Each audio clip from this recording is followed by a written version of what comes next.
Sometimes, the nastiest thing you can give to someone is your heart.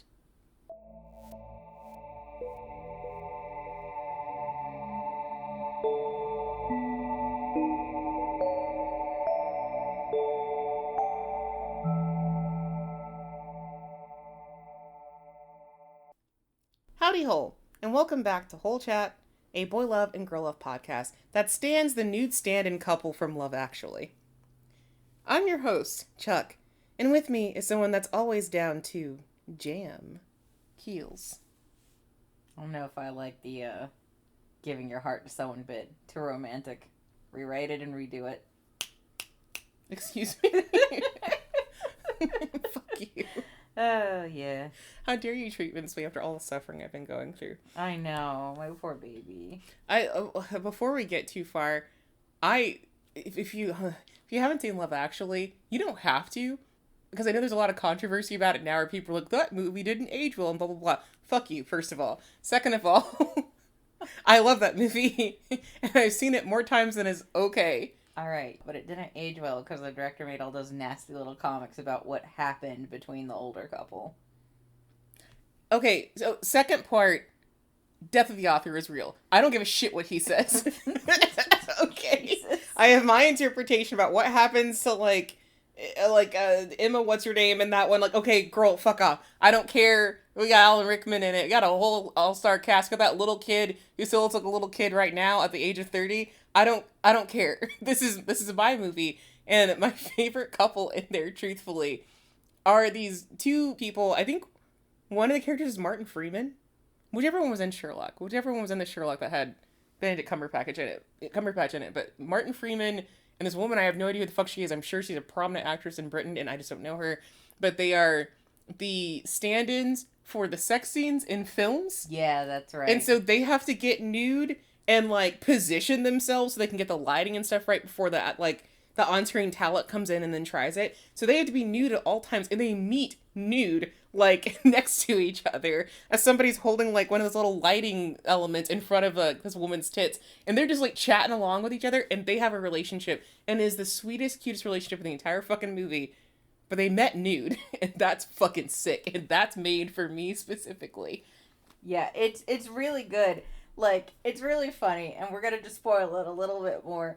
Because they are also having the chillest conversations while being asked to, do some things that are kind of funny. At one point, someone comes in, an assistant. Yeah. Assistant comes in and is like, hey, we need you to go ahead and put the hands on the nipples now. And so the guy's like, oh, all right. And then he warms up his hands before he rubs the woman's nipples, and they start, bitching about traffic on the way to work. Mm-hmm. It is so funny, and it's just so good. Their chemistry is adorable.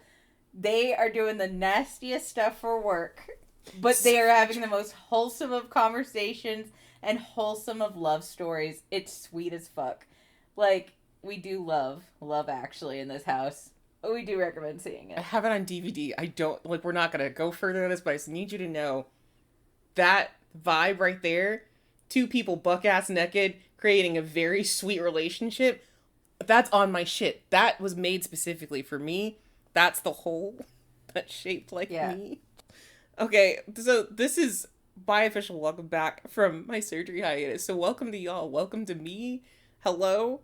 I encourage everyone who needs abdominal surgery not to have rheumatoid arthritis also, or you'll have a very annoying recovery. Because I tell you, I've been trying to write this episode of Whole Chat for 2 weeks. It's not hard. I picked it because it was easy, and I'm still struggling because I've barely been awake for 6 weeks. Whole Chat, let me tell you, she really has been trying to write this, and I'd be like, your wounds, you're recovering. You're just shut up. My food could RA flare up. I had food poisoning last week. I've been getting my ass kicked out here in these streets, okay? And by streets, I mean my own fucking tiny ass apartment. That's what's been happening. So this is why Whole Chat has been sidelined all the way to, this will be the 28th? The 28th of February? Very end of February? Yeah. My bad. Shit happened. And that's all I can really say. I miss all of Black History Month, so this whole surgery recovery feels extremely racist to me, that it was this difficult and that it kept me from doing my little hobbies and my little interactions and things like that. But it is what it is. You get March now. Like, thank you. You missed it. You get March. Thanks, we white can do girl. Black History Month March. Thank you, white girl. Okay, so for the month of March, everyone has to reblog, retweet, repost whole chat in honor of my new Black History Month because I missed the original one. Please and thank you. Alright. So, between recovering and all the endometriosis, I wanted to be comforted and read something, or in this case, like reread something that just felt good. So I revisited a more recent fave. Because I think I read this probably like 2021. I think it was already finished when I read it or something like that. So I remember just like slamming it through, but... I didn't know you had read this prior and were reading it again. That's cool. Yeah, dude, I love it. It's also one of Lemon's favorites. Hell yeah. So this is a surprise to her. I haven't told her shit. It's That's just gonna funny. be surprise I'm doing it. And she's probably like, what the fuck? I'm sorry. Whatever. So today I'm going to chat with you about Pink Heart Jam, a 2020 manga written and drawn by Shikke that follows a freshman as he navigates his burgeoning sexuality and young adulthood through his college music club. And at one other secret location. Okay. We'll find out. But a lot of things are going on in the club room. A lot of things are going on college campus. And there's one other special little location where he's also finding himself. Okay. Like, she's reading a script and she just turned to suddenly looked me in the eye as if I should know where this secret location is. And there's nothing more unsettling than that. It's just unsettling. Like, uh-oh, what are you going to tell me? Was it in my own pussy? What's up? Yes, he discovers himself in your pussy.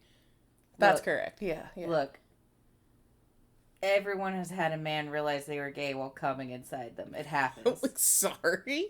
Just me. Moving on. God. Okay, but are you ready? Are you ready to feel... You're ready to have a chiller time.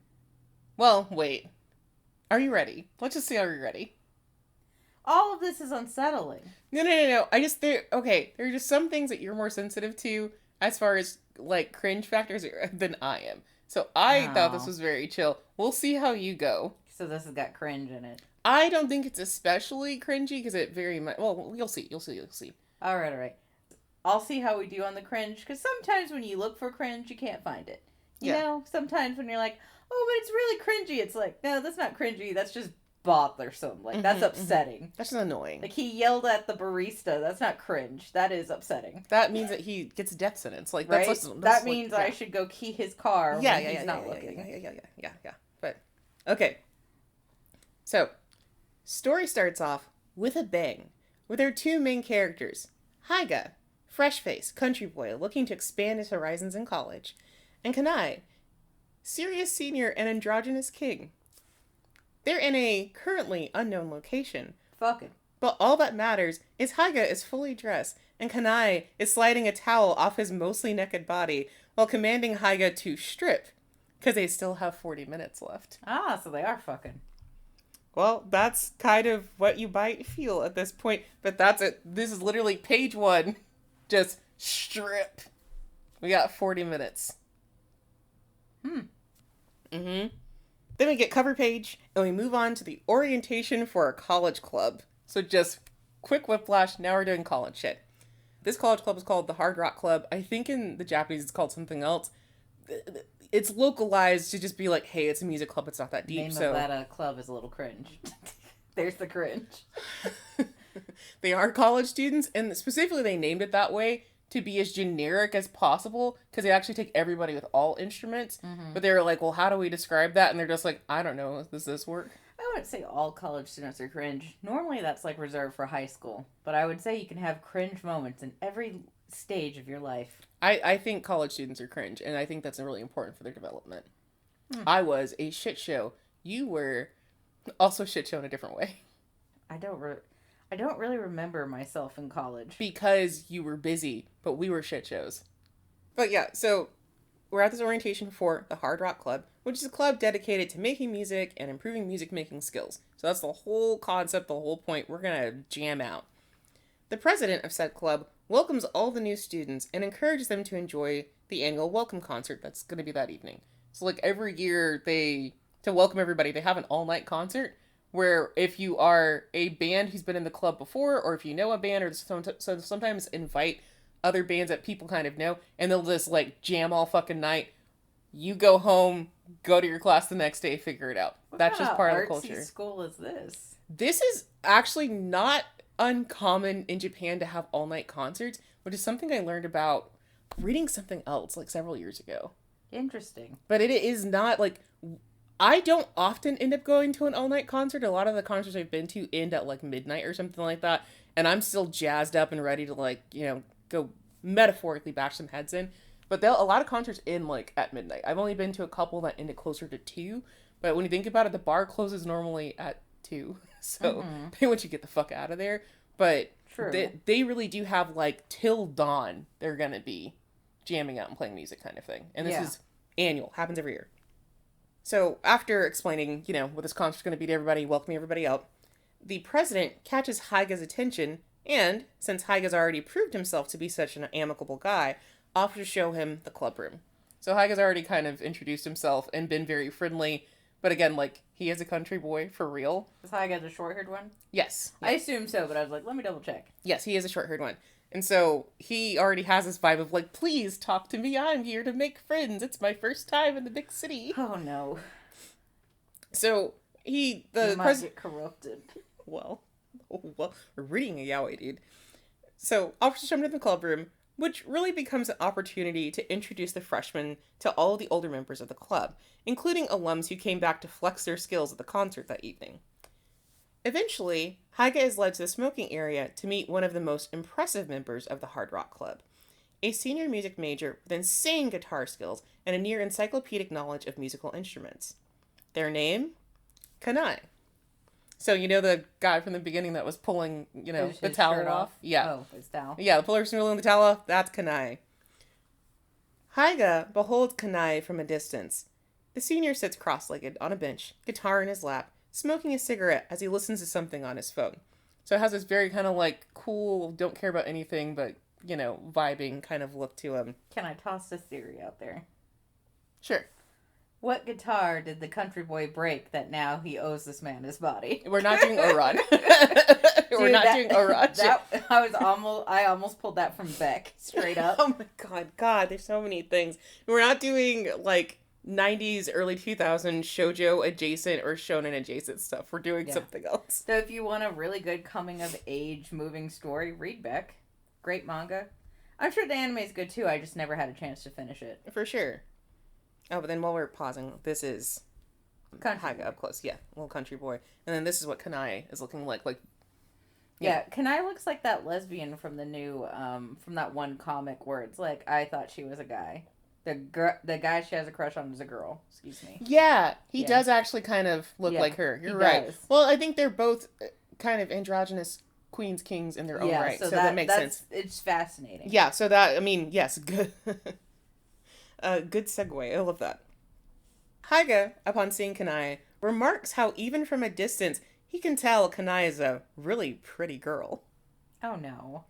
Luckily, this is not much of a foot-in-the-mouth moment, as the president corrects him while admitting he'd also made the same mistake when they'd first met. So the president's a senior, Kanae is a senior, they go way back. Mm-hmm. But he's like, I also thought he was a girl when we first met, and he only realized when they went to the bathroom together. So he didn't ask either. I mean, like, I feel like that's a fair thing to be like, there's been plenty of moments where I didn't know. Sure. But you just assume when you see someone. Sure. Met the most beautiful man in the universe, like, I think in college. And I was like, oh my God, she's so hot. Then they spoke, I was like, oh. Because it was just like, hello. And I was like, oh, that's a man voice. But I just love the, like, intrinsic politeness of, well, I shouldn't ask. But now that we're here in the bathroom, oh, okay. Yeah, I wonder how transgenderism works, like, in Japan. Just for the sense of, like, I wonder if you slip in pronouns, like, as an introduction in there now. Because, like, I don't think in Japan they would ask because of politeness. But here in, like, the U.S., it's now encouraged, hey, what are your pronouns? Well, so the way the Japanese language works, you don't actually gender people, but with you can gender people, but it's like with very specific words do people get gendered. But if you're just talking about somebody, there's no gendering them. Mm-hmm. So unless you're specifically talking about, oh, my brother did XYZ, that'll be their only cue a lot of the time that you're talking about a boys. If you say brother or sister or mom or dad, but if you just say coworker, they have no idea what gender you're talking about. It's all context clues. I always find that fascinating because I have stumbled across a few comics where someone is like talking about someone and the assumption is that's a girl. Yeah. But it's a guy who happens to have a pretty name. Yes. There was like a guy in a comic, and I can't remember what the comic was about. I just remembered that their name was Sakura. And so this like guy had an invented crush on Sakura because they sounded cool. Mm-hmm. But it was a dude who eventually became their, yaoi fool dream anyways. Yeah, yeah. But, But that's why you have all this, like, name confusion thing that comes up so often. Because you wouldn't normally be explicit that they're male or female. You would just use their name and then talk about them. Yeah. So, which is kind of cool because then you don't have to worry about pronouns so much. You just kind of refer to a person by their name and don't worry about it. No, I think it's very cool. I was just like, it just suddenly hit me. I was like, oh, I wonder how they do that. Or if they have their own way of navigating things. Shout out to me for knowing just enough Japanese to be annoying. Well, as the president leads Haiga off, he thinks that Kanae must be a difficult person to get close to.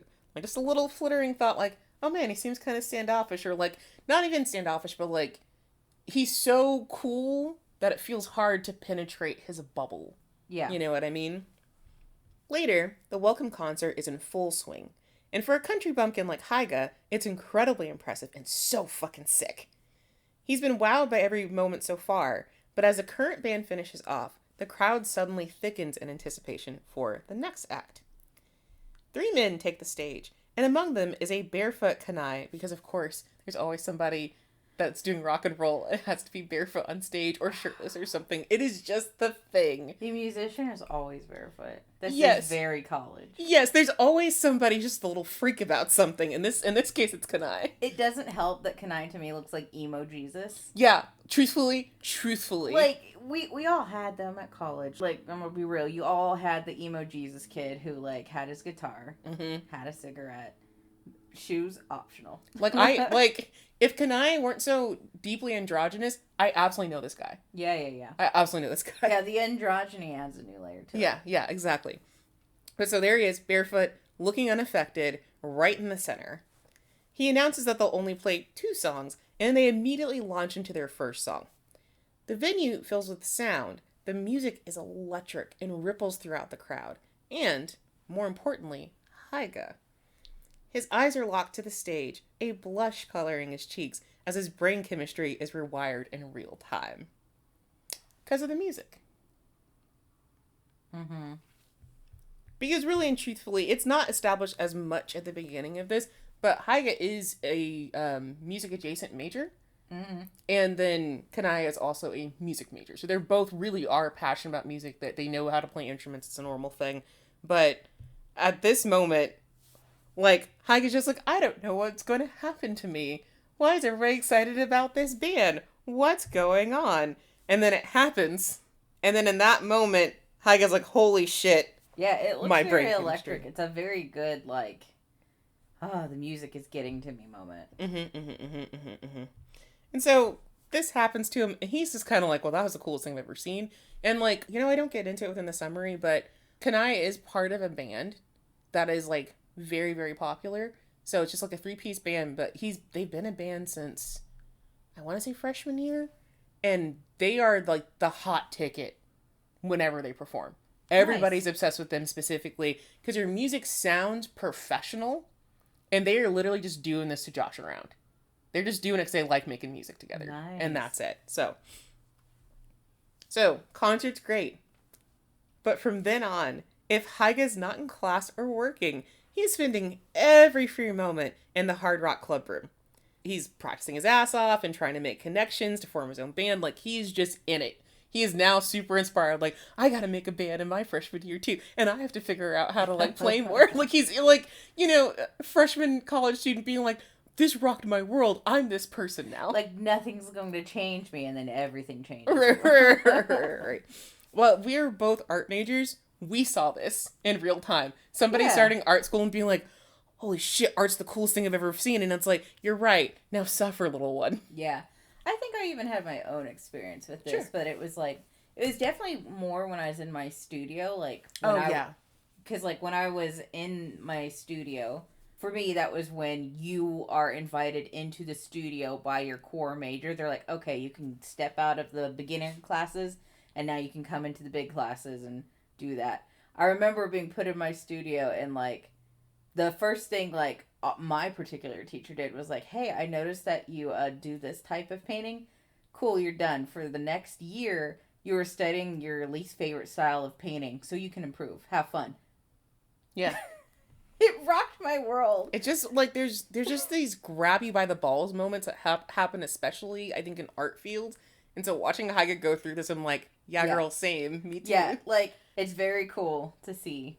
They did a good job, showing that happening to them naturally. Because when it happens naturally, great. When it's forced upon you, it's a little more devastating. Truthfully. But yeah, so Haiga's just super focused on trying to make his own band and, experience all these things in the hopes of recapturing that feeling from the concert night. He wants that same electrical feeling to kind of go through his body. So he is now, 100% music pilled, even more so than he was before he got started doing this. And the fact that Kanae happens to be there sometimes in the club room is pretty fucking rad, too. Because he's just such a cool guy. He just looks so fucking cool. I'm sure. One such trip to the club room leads to an invitation to go drink on a Saturday. An event that would help foster Haiga's relationships with the other club members. So, of course, he says yes. Even though Kanae's probably not going to go, which is a thought that he has. But so he's already thinking, we're going to have this event on Saturday. I wish Kanae would be there. You've never spoken to him, babe. You've never spoken to him. And he really wants to look for an opportunity to speak to him. But he's also too polite and won't just go up to him and be like, I know you're playing guitar, but can we talk? And so I'm like, I do get it. But girl, you don't know this man at all. You are currently just hanging out. So, this is, an example of one of the times, Kanae's just in the club room and he's like... Can I just say, you showed me the exact same picture already. Yeah, because every time we see Kanae, he looks like this. He just looks like he's in his own little world playing guitar. But this is why Haiga's like, it's going to be so hard to talk to him. I'm like, please, girl. Real stupid. Please.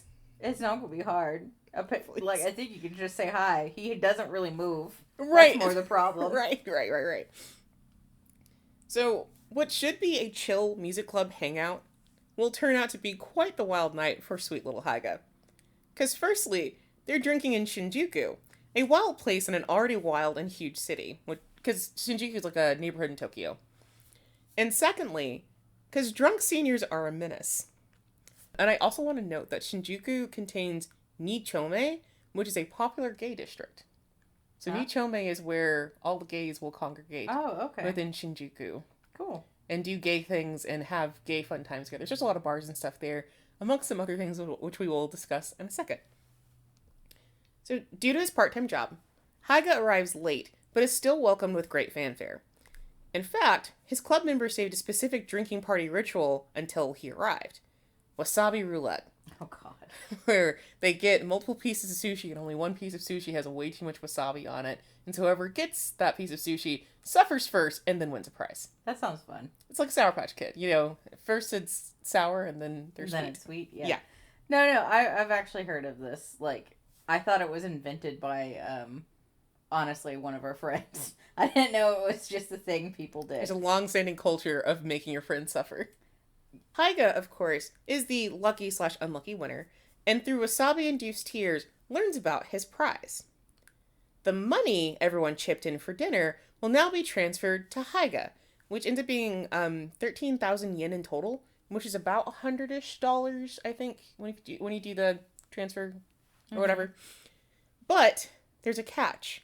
He must use this money to go to Nichome and visit a box health, have an experience, and report back next week to his seniors. So if you're wondering what a box health is, let me start by saying health is doing a lot of heavy lifting and is referring to sexual health. Oh. So, in this case, health is referring to sex stuff.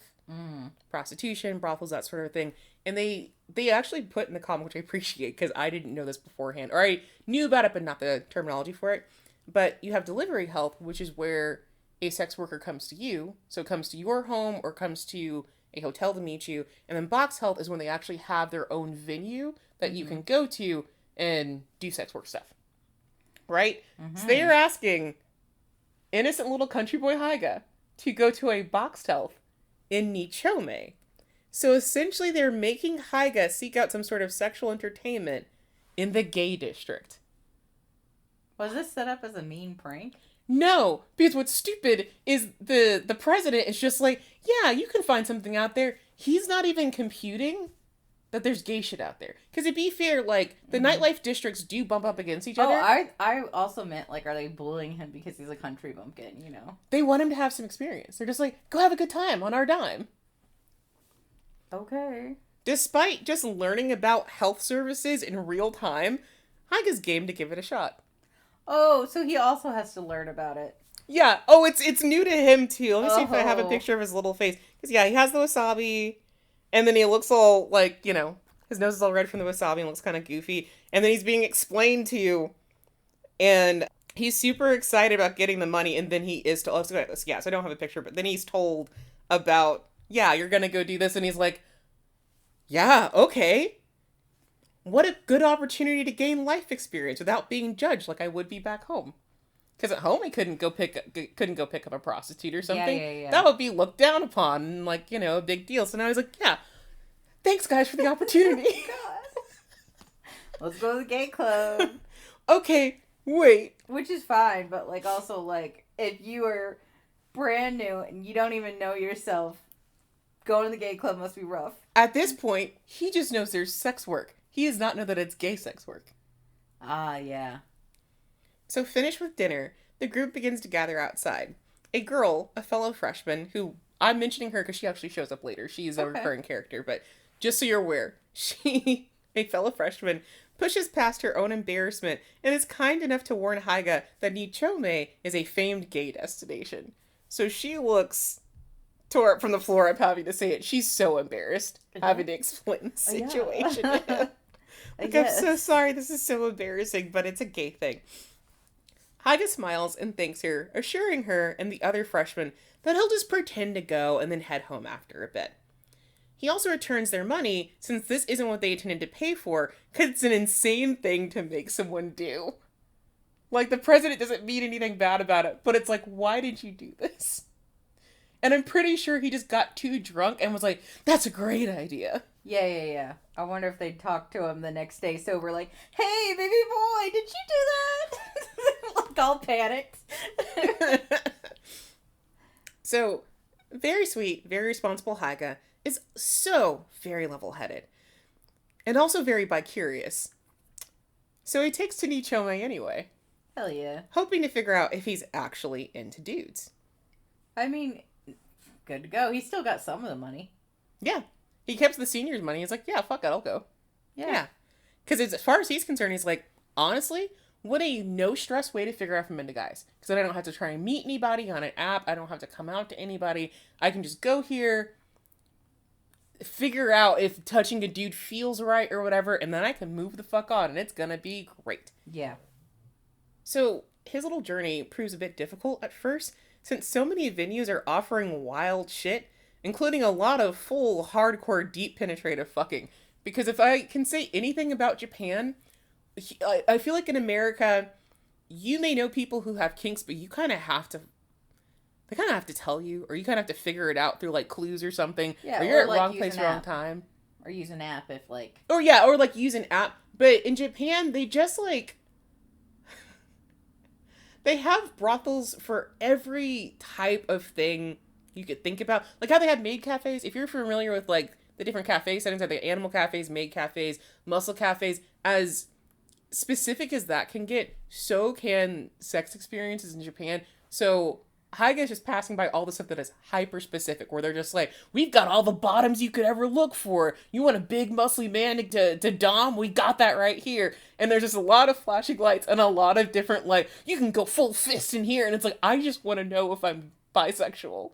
That's all I want to do, is just figure out, am I a little bit bi? He wants a kissing booth. But pretty much. He wants a shaking hands and kissing booth, and he's being given, like, I'll put a fist in there. I mean, I would take a kissing booth. Kissing is like an easy way to figure it out. True, exactly. So he eventually comes upon a place that specializes in lotion massage and promises to be a relaxing time.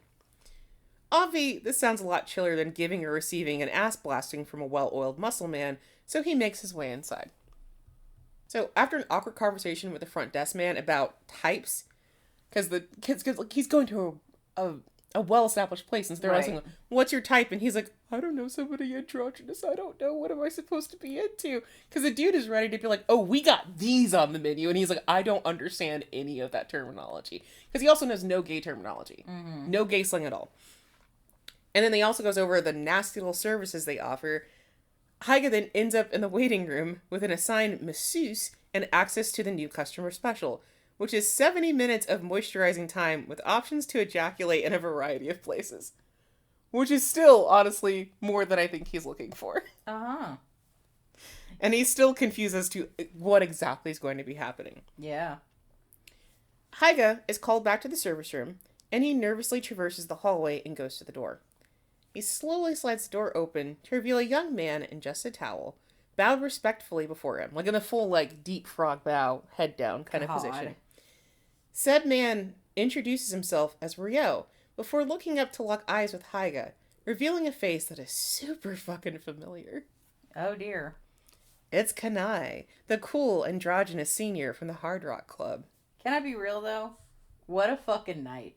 Yeah!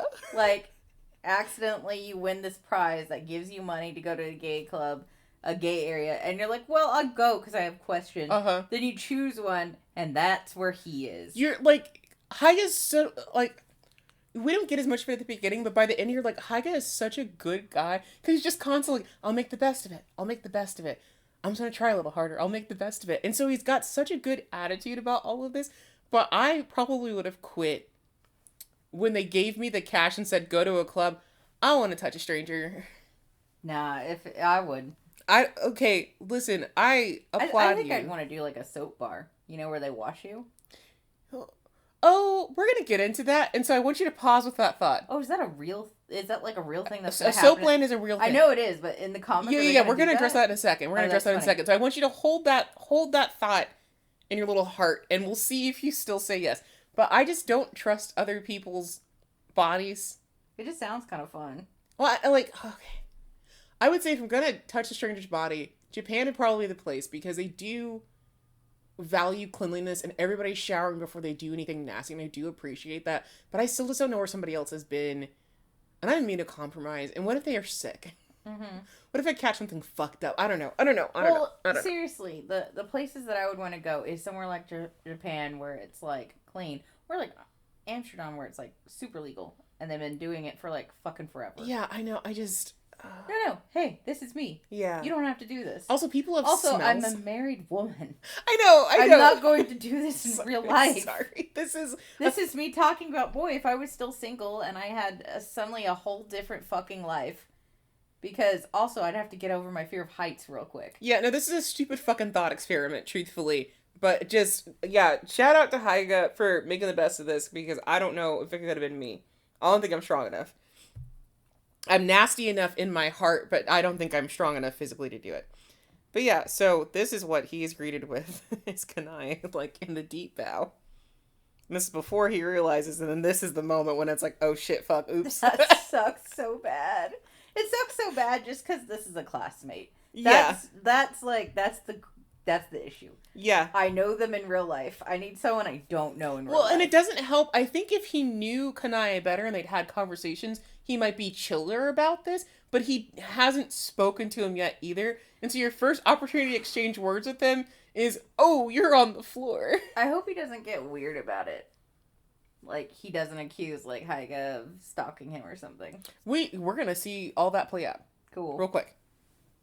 Kanae, rather than surprised, seems more frustrated with himself for not checking who he'd be servicing that night, and coolly goes over to the room phone to attempt to fix this mistake. So they have, like, a little video feed that they can see people in the waiting room and see people in the lobby of this place and figure out, oh, like, do I know them or whatever. And Dude. So this is the one time he didn't check.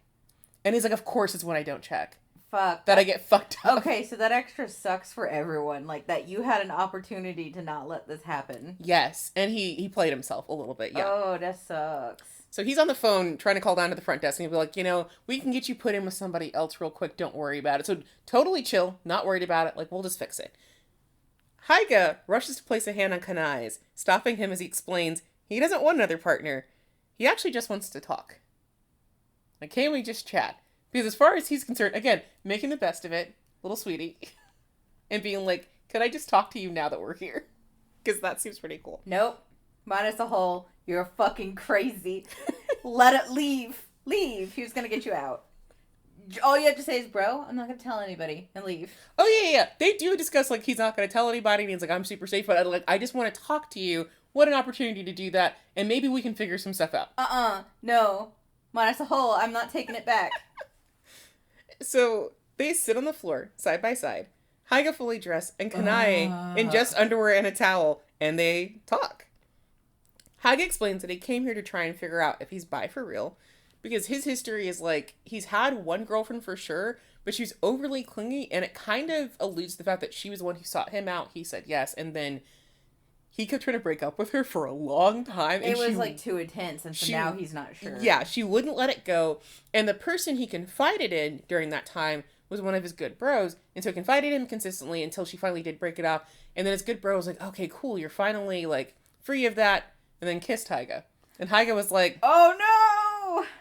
I mean, okay, we can make out a little bit. And he actually did feel comfortable enough to kind of date him for a bit, but then the dude that he was dating was like, hey, can we have sex?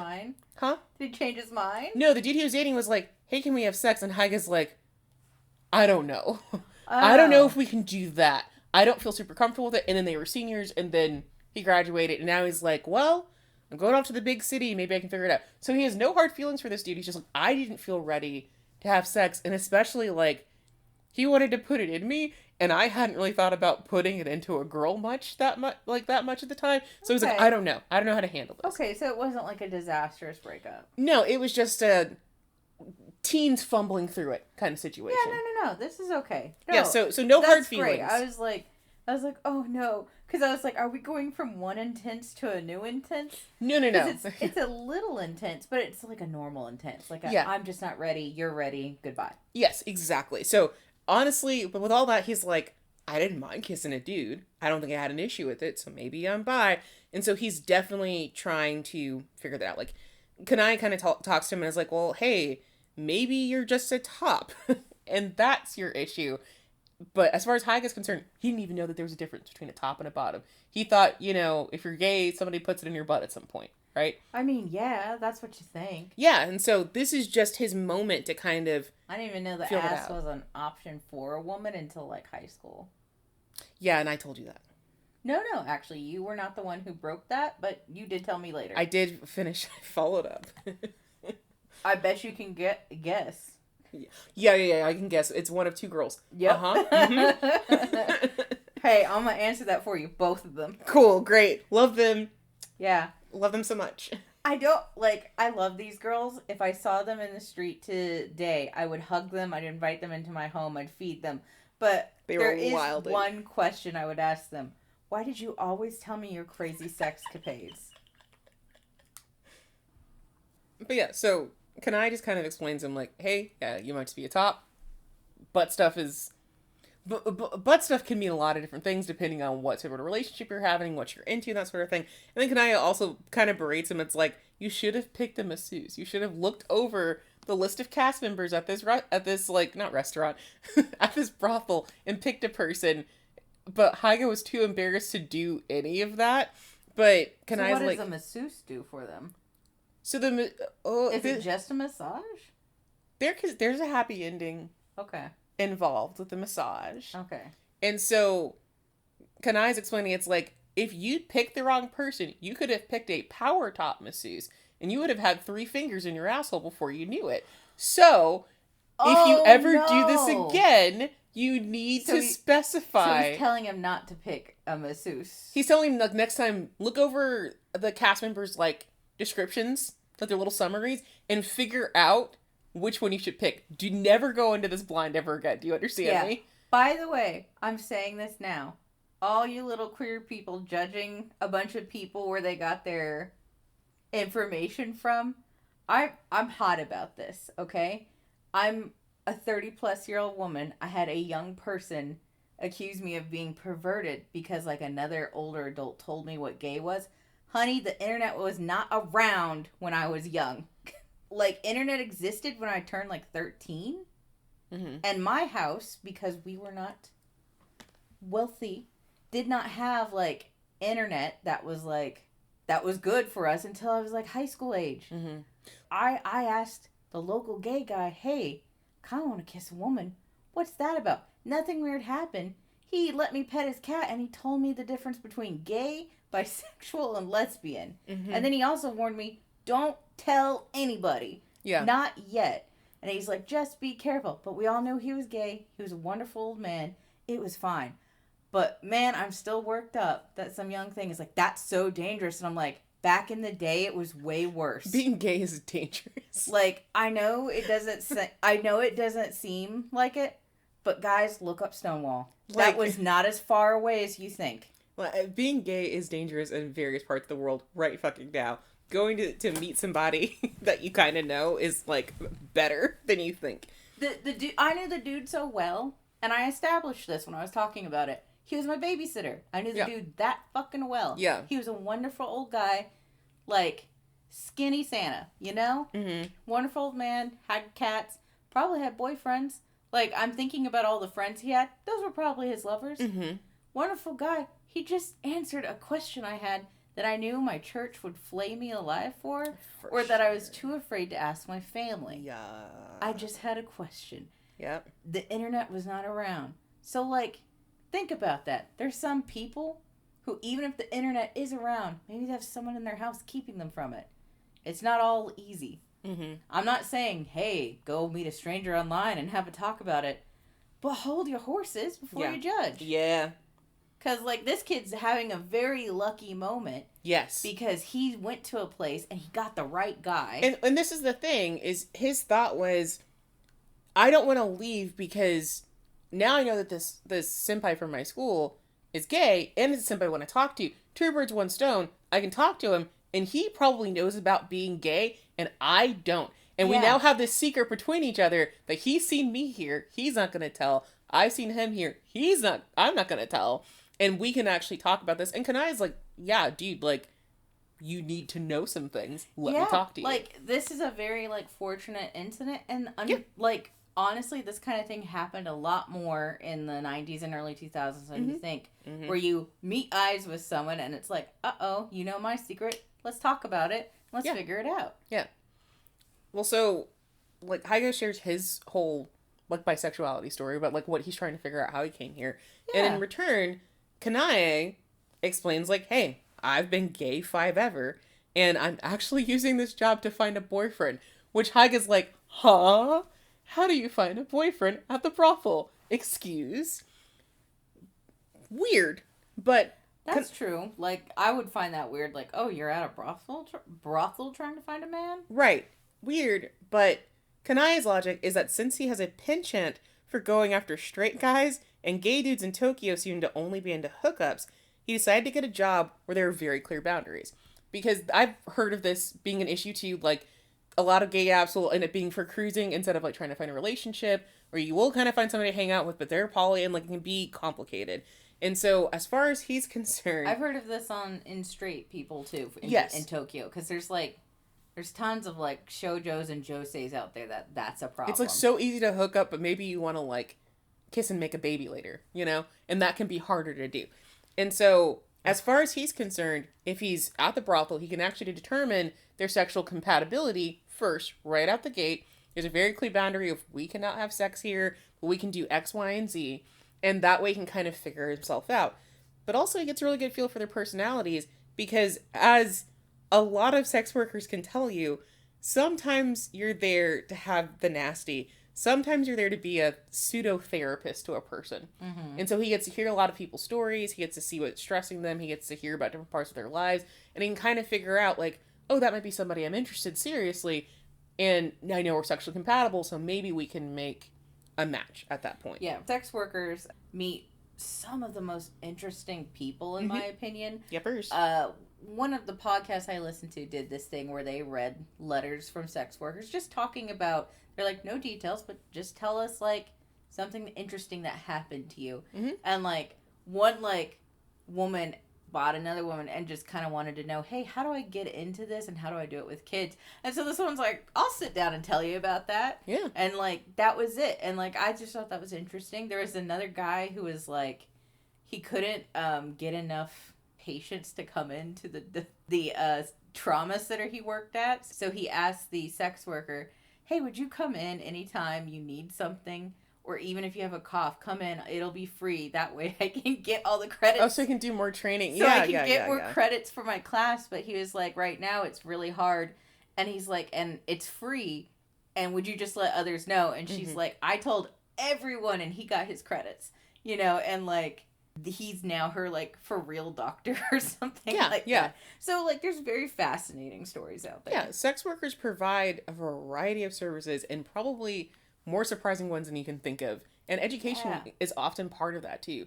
If you're into BDSM, a dom is a sex worker, like a lot of cases. Like, yeah, that's what they're there for, to teach you how to not ruin your own life and still have a good time. So, Haiga is a bit incredulous hearing all this, but Kanae assures him that, yeah, he really can determine that much out of one session.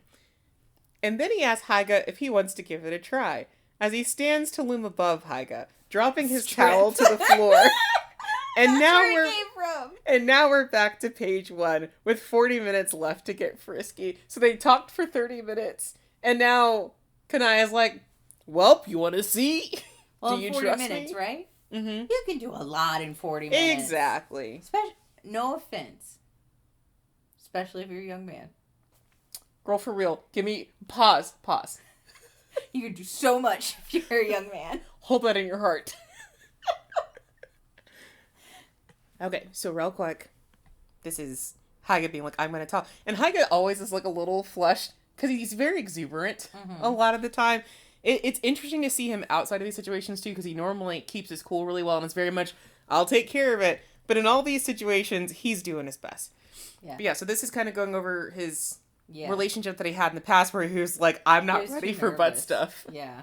Because this is the specific frame right here of like, I don't know if I want to do butt stuff. That's an embarrassing frame. You didn't need to point that out for me. Minus a hole for you. No, I'm not really taking a hole away. But yeah, they've just been sitting here casually. Like, Kanae is completely unbothered about being half naked. Okay, this is funny to me because they're sitting together in such a one-piece pose. Because sometimes the guys of the One Piece series will sit in a deep squat and just talk to each other. And so the fact that they're basically doing that same pose is fucking hilarious. This is the chat they're having at the brothel, correct? I mean, that's fucking great. I honestly really like it. Are we going to learn if Haiga's a top or a bottom or a switch? Yeah, we will find that out. Yeah. Do they mention switches in this? They don't go into a lot of detail about switches. I think it's just kind of alluded to that there's that too. There's a lot of different things that can come up. Yeah. Because Kanae has all of that knowledge within his heart. Okay. His heart, his cock, and his brain. But yeah, this is what he stands up to do, completely stripping himself, and poor Haiga's like, uh-oh. Yeah, it's very interesting. He does have a very androgynous body. Like, his face is very, like, sweet and, like, pretty, but I wouldn't necessarily say femme. But you'd also be like, that's a they, them if you ever saw one. Oh, yeah, 100% non-binary energy. 100%. 100%. So, he's given the whole, like, hey, we got 40 minutes, you want to get frisky? Go for it. And then Haiga protests, claiming he's not really here to do that, with a glowing red face. But with very little convincing, Haiga ends up stripped naked with a towel firmly around his pelvis, huddled in the attached bathroom and trying to stare holes into the wall. Because he's like, I don't know where to look. I can't look at you. You're mostly naked. And it's like, yeah, you too, Buccarino. You also. So he tries to protest, but then he's just like, I mean... he's hot. So... body hot. And then this is him in the bathroom just like, please.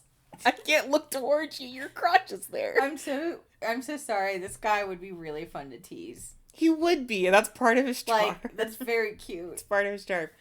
Kanae tells him to chill and flicks the lights off to hopefully reduce Haiga's combination nervousness and embarrassment. He then moves his kohai to a bathing stool in the middle of the bathroom and begins his service, which is a sensual shower, using his body to suds him up. Yeah, like the soap bars, right? No. Is this different? No. Using his body to body gets Haiga sudsed up. Yeah, that's what a soap bar does. It's called Soapland. Soapland, yeah. It's called Soapland, but that's what people at Soapland do. Yes, and yes. I can do this. Okay, wanted to make sure, because he kept saying soap bar, and I was like, no, there's no soap bar. They just use liquid soap and then use themselves as a brush. Yeah, I didn't mean like a real soap bar. It's just what a lot of things I'm reading call them soap bars. Okay, yeah, there's Soaplands, and then this is where you do the thing. Yeah, that doesn't bother me. The reason I want to do that is I find that very interesting. Mm-hmm. Because I'm just like, I want to know what that's like, because like my second degree is like in figure study. I just kind of want to know what I would feel in the human body when it's touching you that way and it's not sex necessarily. Oh, you little fucking art nerd. God damn it. Like, look, I have a boner, but I also think with my art brain, which might as well be its own secondary boner. It is an art boner. You're correct. So, like, exactly all I could think about is, like, dude, definitely want to try this. But yeah, so Kanae is setting up Haiga's body with his own body, which unsurprisingly leads to Boner Town for Haiga. You know what I wouldn't like about that? The underwear's on. Yeah, there's an option to take the underwear off, and Haiga said no. Of course he did. I mean, like, he's so nervous, but, like, there's nothing worse to me than the thought of, like, wet shower panties. Yeah, though, truthfully, Kanae normally does, but Haiga said no. Yeah. That's the only reason he's not. That's a nervous little boy.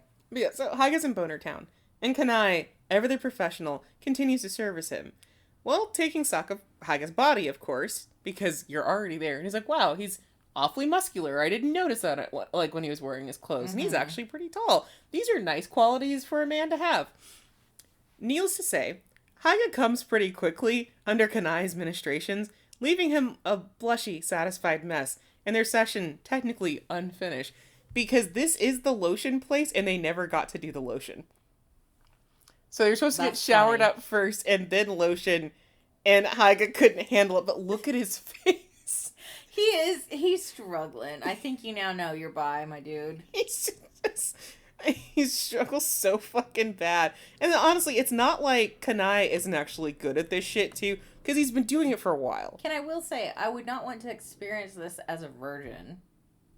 No, and I would experience this as someone who has already had sex, and that's when I would want to try From what we understand is Haiga's not a virgin, but he just hasn't had gay interaction. Okay. So still, this is new. I think if I hadn't experimented with something, you know, like, I might not want to try it. Like, I haven't had anything up my butt. I'm gonna be real. There's nothing been up there. But, like, I could understand the nerves. Like, if, like, that was my point of entry, if that is, like, how I wanted to try one day, I definitely get why this is nerve-wracking, and I definitely don't think I could do this level. For sure. So good on him for trying. No, I'm not putting him down for trying this. No, I'm really proud of him. And every part of this scene, I'm just like, oh no, honey. Oh no, what are you going to do about this? Because every move, I'm like, he's not going to be able to deal with this. He's not going to be able to deal with this. Mm-hmm. No. Kanae sitting on his lap? No. What are you going to do? What are you going to do about this? Where are you going to go? What, like, you're screwed, honey. You're absolutely screwed. So, it is what it is. Before he knows it, Haiga's back dress thanks Kanae for listening to him and is back out on the streets with his gay little thoughts. He's disappointed they didn't get to talk more and that Kanae treated him more like a customer than, like, peers. But, it like... was his job. Right, like, honey, that's how this works. That's his job. But, like, yeah, I get where he's coming from more on this. I don't know how much money he got to keep. I don't... Because I'm sure there's a percentage. Oh, how much who got to keep? Haiga or Kanae? Kanae. Oh, like, yeah, like, I mean, a decent amount. I just... Look, I'm treating it like a business. I want to know. So, Monday rolls around, and Haiga's again glued to the club room. He's a smart little guy, and he tells his seniors that he chickened out. You know, like a liar. Like, no, I just kept the money. I couldn't actually make it to Nichome and go pick somebody out. And I'm like, oh, well, it happens, kid. No big deal. Maybe next time. I still wonder if there's someone going, oh my god, did we get him fucked? Did we get him fucked in the ass by a man? Oh, no, again, they just think who's too scared to pick up a woman. I know, that's the side story I want, though, of one classmate freaked out sober the next day. Oh, did we get the freshman boned by a man? Let me tell you. Side story I want. Yeah. So Haiga's smart about lying, but he's less smart when, upon discovering Kanae is in the smoking area, rushes out of the room to tell him he can totally stop doing sex work if he wants. Shut the fuck up. Did he say that out loud? No. But in his inexperienced country-ass 18-year-old brain, no one's doing sex work because they actually like it. And so he beelines it to Kanae, greeting him as he sits. No, pause. I'm so scared. I have in the parentheses, pause for Keelz embarrassment. You're right, you predicted it. Good job for you, gold star. You made it, you tried, you succeeded. I'm so embarrassed. Don't say this to him. He says it to him, though, doesn't he? Well, so what he does do, he, with like no lead up, blurts out that Kanae would make a good model or a band member. So that he doesn't even get the first part of his sentence out of like, you don't have to do sex work. He just says, you'd be a great model. Shut the fuck up. Cute, but also shut the fuck up. And so he looks all flustered and it's just like, you be a good model, what do you do? No. Don't show me. I don't want to look. It doesn't make it better. Kanae looks at him with mild bewilderment, tells Haiga to calm down, and then ends up putting a cigarette in his kohai's mouth. That's a good idea. Like, just have a cigarette and chill. And then Haiga's like, no, I'm not old enough to smoke cigarettes yet. And he's like, oh, sorry, fuck, okay. I forgot about that. Oh, no. Because, like, Haiga he can't get drunk and he can't smoke because he's too young. That's so funny. So this is what he's dealing with. So Kanae... So he's not 18 yet. He's 18. I have noticed... I believe the laws for when you can drink and smoke have gotten older in Japan. Okay. Or at least in certain parts of Japan. So he, for sure, is not allowed to drink or smoke yet. He has to wait till he's 20. He's not 21. He has, I think he has to be 20 or 21 to like start smoking and drinking. Okay. Yeah, so he's a couple years behind. But so Haiga says like, oh, I can't. Kanae plucks it out of Haiga's mouth and then puts it in his own mouth.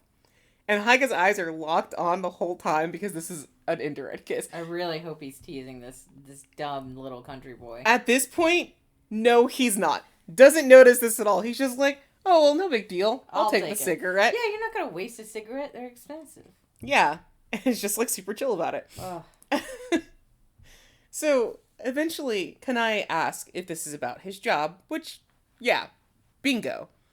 Haiga thinks there are better jobs to find a partner at, is really what he's trying to say here. Sure, but... Shut up. Yes, sure, but shut up. Sure, but Kanae actually likes his job. He's not being forced to do it. Good. And, while the pay is good, he wouldn't be doing it if that were really the only reason. Yeah. I mean, like, he can do whatever he wants. I'm just like... Right. But there's no weird sordidness about it. There's nothing like what, like, Haiga has seen in the movies about why people do sex work. It literally is, I like doing it, the pay's decent, and then Kanae feels a sense of satisfaction knowing that he helps other people relax or find their own satisfaction. So he likes the give and take of knowing, like, whatever I'm doing, people come in maybe in not a great mood and they leave in an awesome mood, right? And he feels responsible for that, and he likes helping people in this way. So this is why he's doing this job. He just really does enjoy it, for real. Yeah. To Haiga's credit, he quietly accepts the explanation and realizes that his admiration for Kanae does not give him a pass to push his ideals on him. Like, this is something that's actually said in the comic. Like, he's like, I don't have a right to push my ideals on him, even if I really like him. These are two separate things. And that's cute. Yeah, because it's a thing that you learn sometime, hopefully, in your young adulthood. Yeah. Sometimes between being a teen and young adult, you have to learn, like, just because I like this person doesn't mean that we're the same. It's also nice if you can learn it in a chill manner. Exactly, which is this. Which is this. Yeah. I think, like, my discovery of, things can be chill like this was, like, polyamory in college. Like, meeting someone who was doing that. Oh, yeah. I would have thought, in high school, truly, I would have thought that was crazy. Because I don't think that existed in my house of knowledge then. I'm sure someone was doing something like Sure, that. It may have been just called something else Sure. than being poly. But then, like, in college, like, when I was introduced to someone who then later got an open relationship, and that's how they called it, they're like, yeah. And then, like, they were very patient and kind enough to explain to me what that was, because I was like, how does that work? What do you mean? And, like, they were also older than me, so, you know, that helped, I'm sure, because I'm sure I looked like a dumb little child being like, explain to me, mother. But yeah, they explained it to me, did not, like, get offended when I probably was offensive. Mm-hmm. And then, like, moved on from there. Yeah. But that was a nice little experience that I got to experience that way. Yeah. So it's nice that he's getting a nice little... Yeah, so, like, no big blow up, no big confrontation, and Kanae wasn't even upset about it. He's like, I get it. You know my secret. I get that you would have questions about it. Cool. I don't mind explaining. So, super chill interaction that they have. And next time, for sure, Haiga will show his most mature side to Kanae. No, you won't. Something's gonna happen. 2 months pass with no sign of Kanae anywhere, especially not in the club room. So he finally gets to talk to him for the first time at the brothel, and then never. Just Never gone. Again. Ghosted. So he's probably all sad. Yes, a dejected Haiga has gone from feeling determined to wholly responsible for his crush, his senpai's absence. Because at this point, he does not think he has a crush, so we're clear. Alright. He's just like, I just really think he's cool and I admire him a lot. Uh-huh. Senpai, look at me. So now he thinks, like, I'm responsible for his absence, or even worse, that Kanae found a lover and no longer had time to do club things. And that thought specifically is what propels Haiga into action. He's like, well, he can't have a lover. And I'm like, girl, I need you to process this a little bit faster, please. So he goes into action all the way back to Nichome. I need you. Stop. I just need you to stop. Stop. I don't know what I need you to do, Haiga, but not this.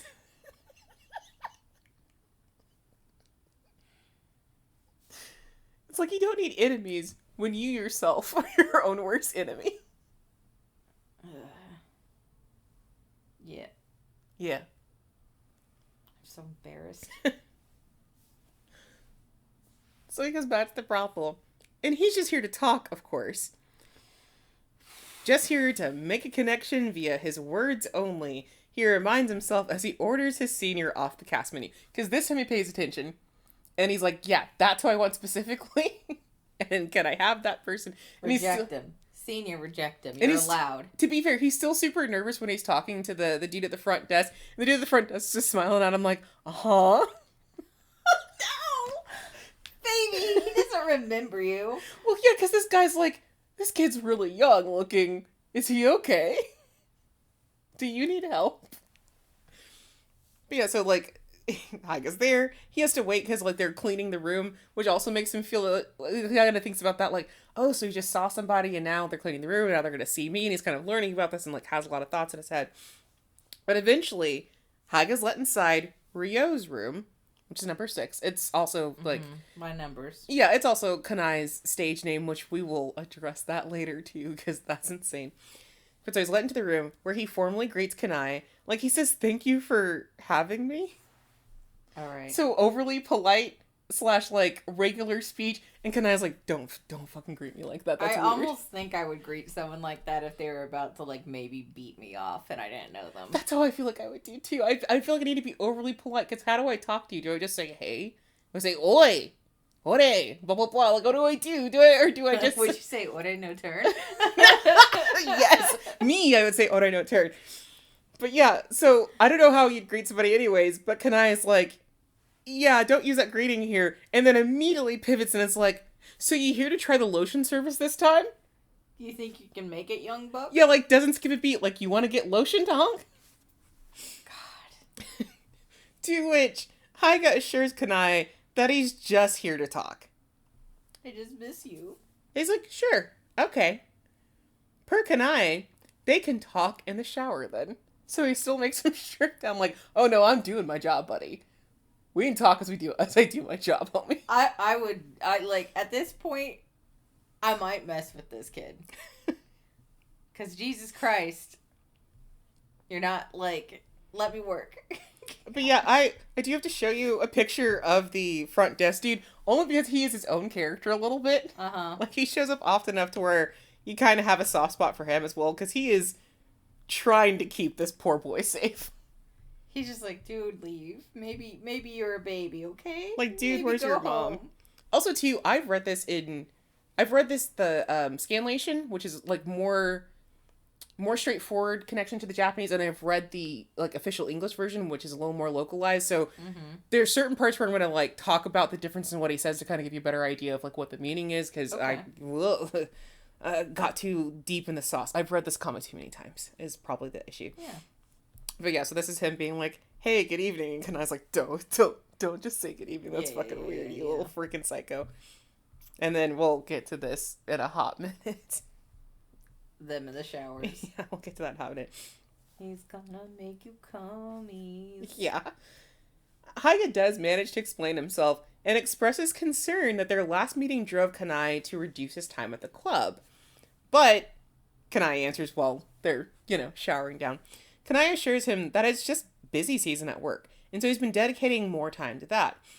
And that would have been such a childish reason to avoid Haiga, he says as he lathers up Haiga's body with his own body. Yeah. Like, wow, that'd be crazy for me to just avoid it because, you said something weird to me. It's not that deep. Haiga feels pretty silly, but Kanae is, as always, unbothered. I think this is a good energy for Haiga. What a good, what is this? Guardian angel or something? Well, it's kind of just like that super chill, nonplussed, like, not apathetic, but just, we don't have to get excited about shit every 5 minutes. Yeah, no, I'm thing. actually trying to remember. There's a term for this. Is there? Yeah, there's a term for, a calm gay person who is leading you around. That's what you mean, yeah. And I think it was, something, I think it might have been something like Gadian angel. It was something kind of punny and bad. But, whatever. So it is something like that. He does have that vibe, for sure. Yeah.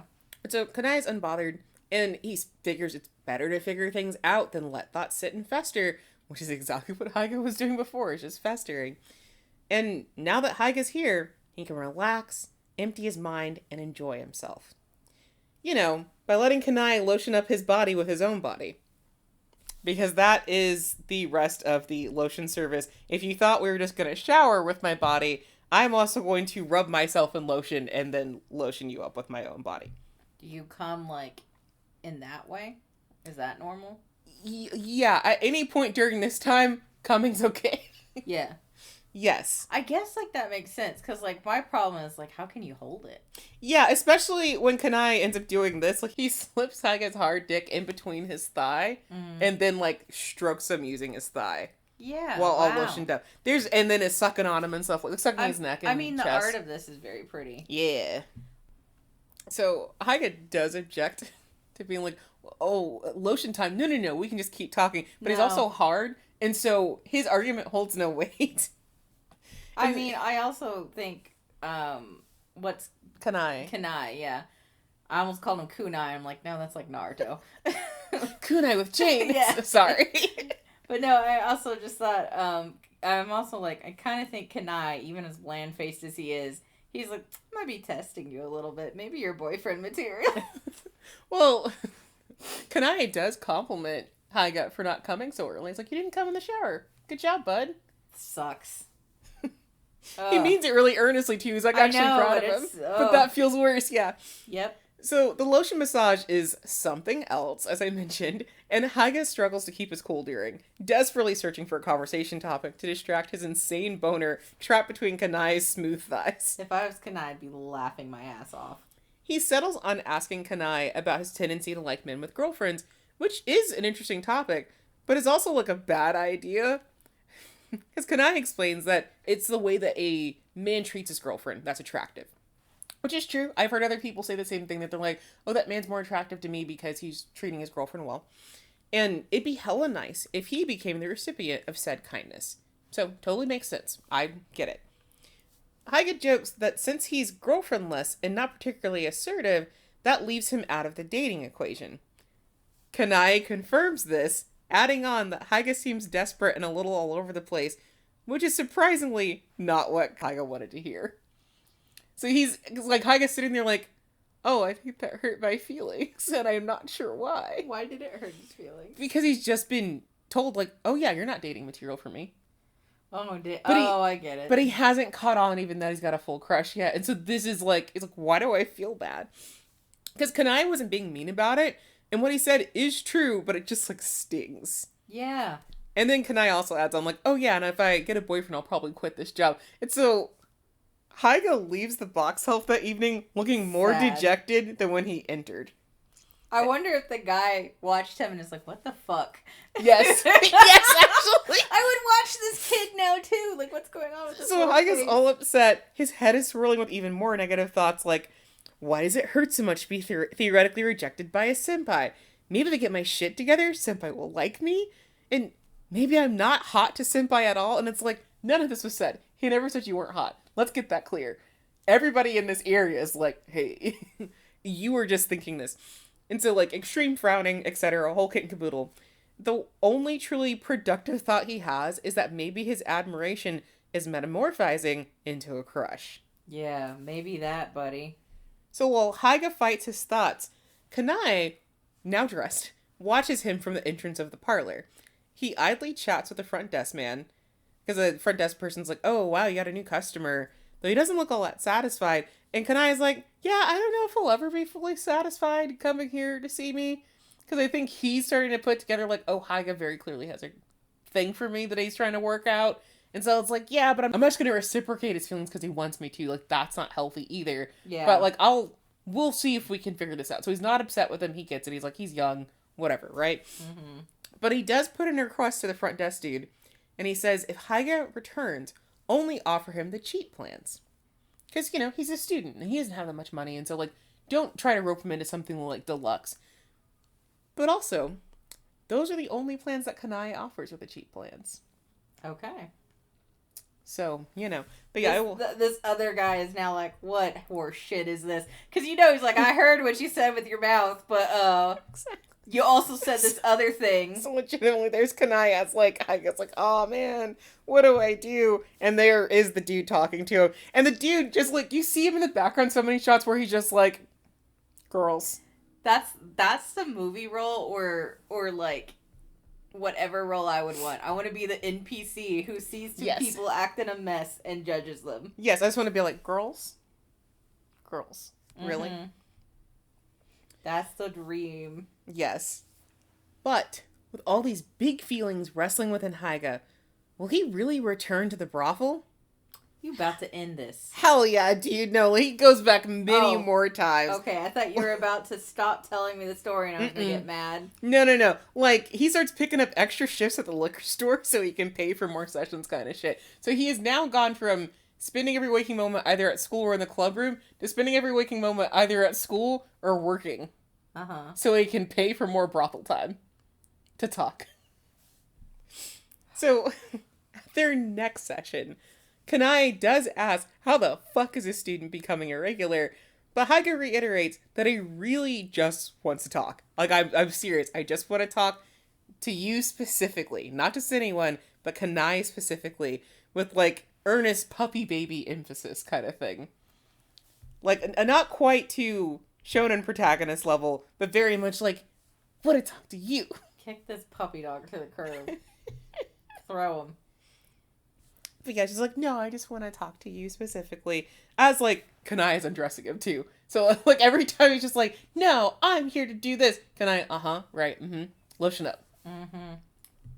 Kanae is charmed by his sudden boldness and laughs, permanently etching his smiling face into the halls of Haiga's memories. Because at this point, like, Kanae is pretty flat with his emotions and expressions.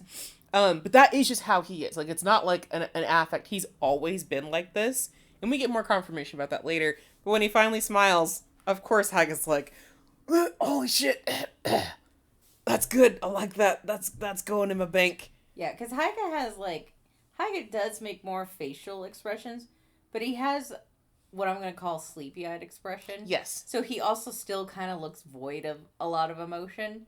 So it's funny seeing them together. Mm-hmm. Because normally I would say the sleepy-eyed expression is someone who either constantly has a smile on or is flat-faced. Mm-hmm. And Haiga is a little bit of, like, both. Because he seems like he doesn't have any expressions because of his eyes. Yeah. But he's making them. It's just that his eyes do kind of look like half-baked. He's a little golden retriever-y.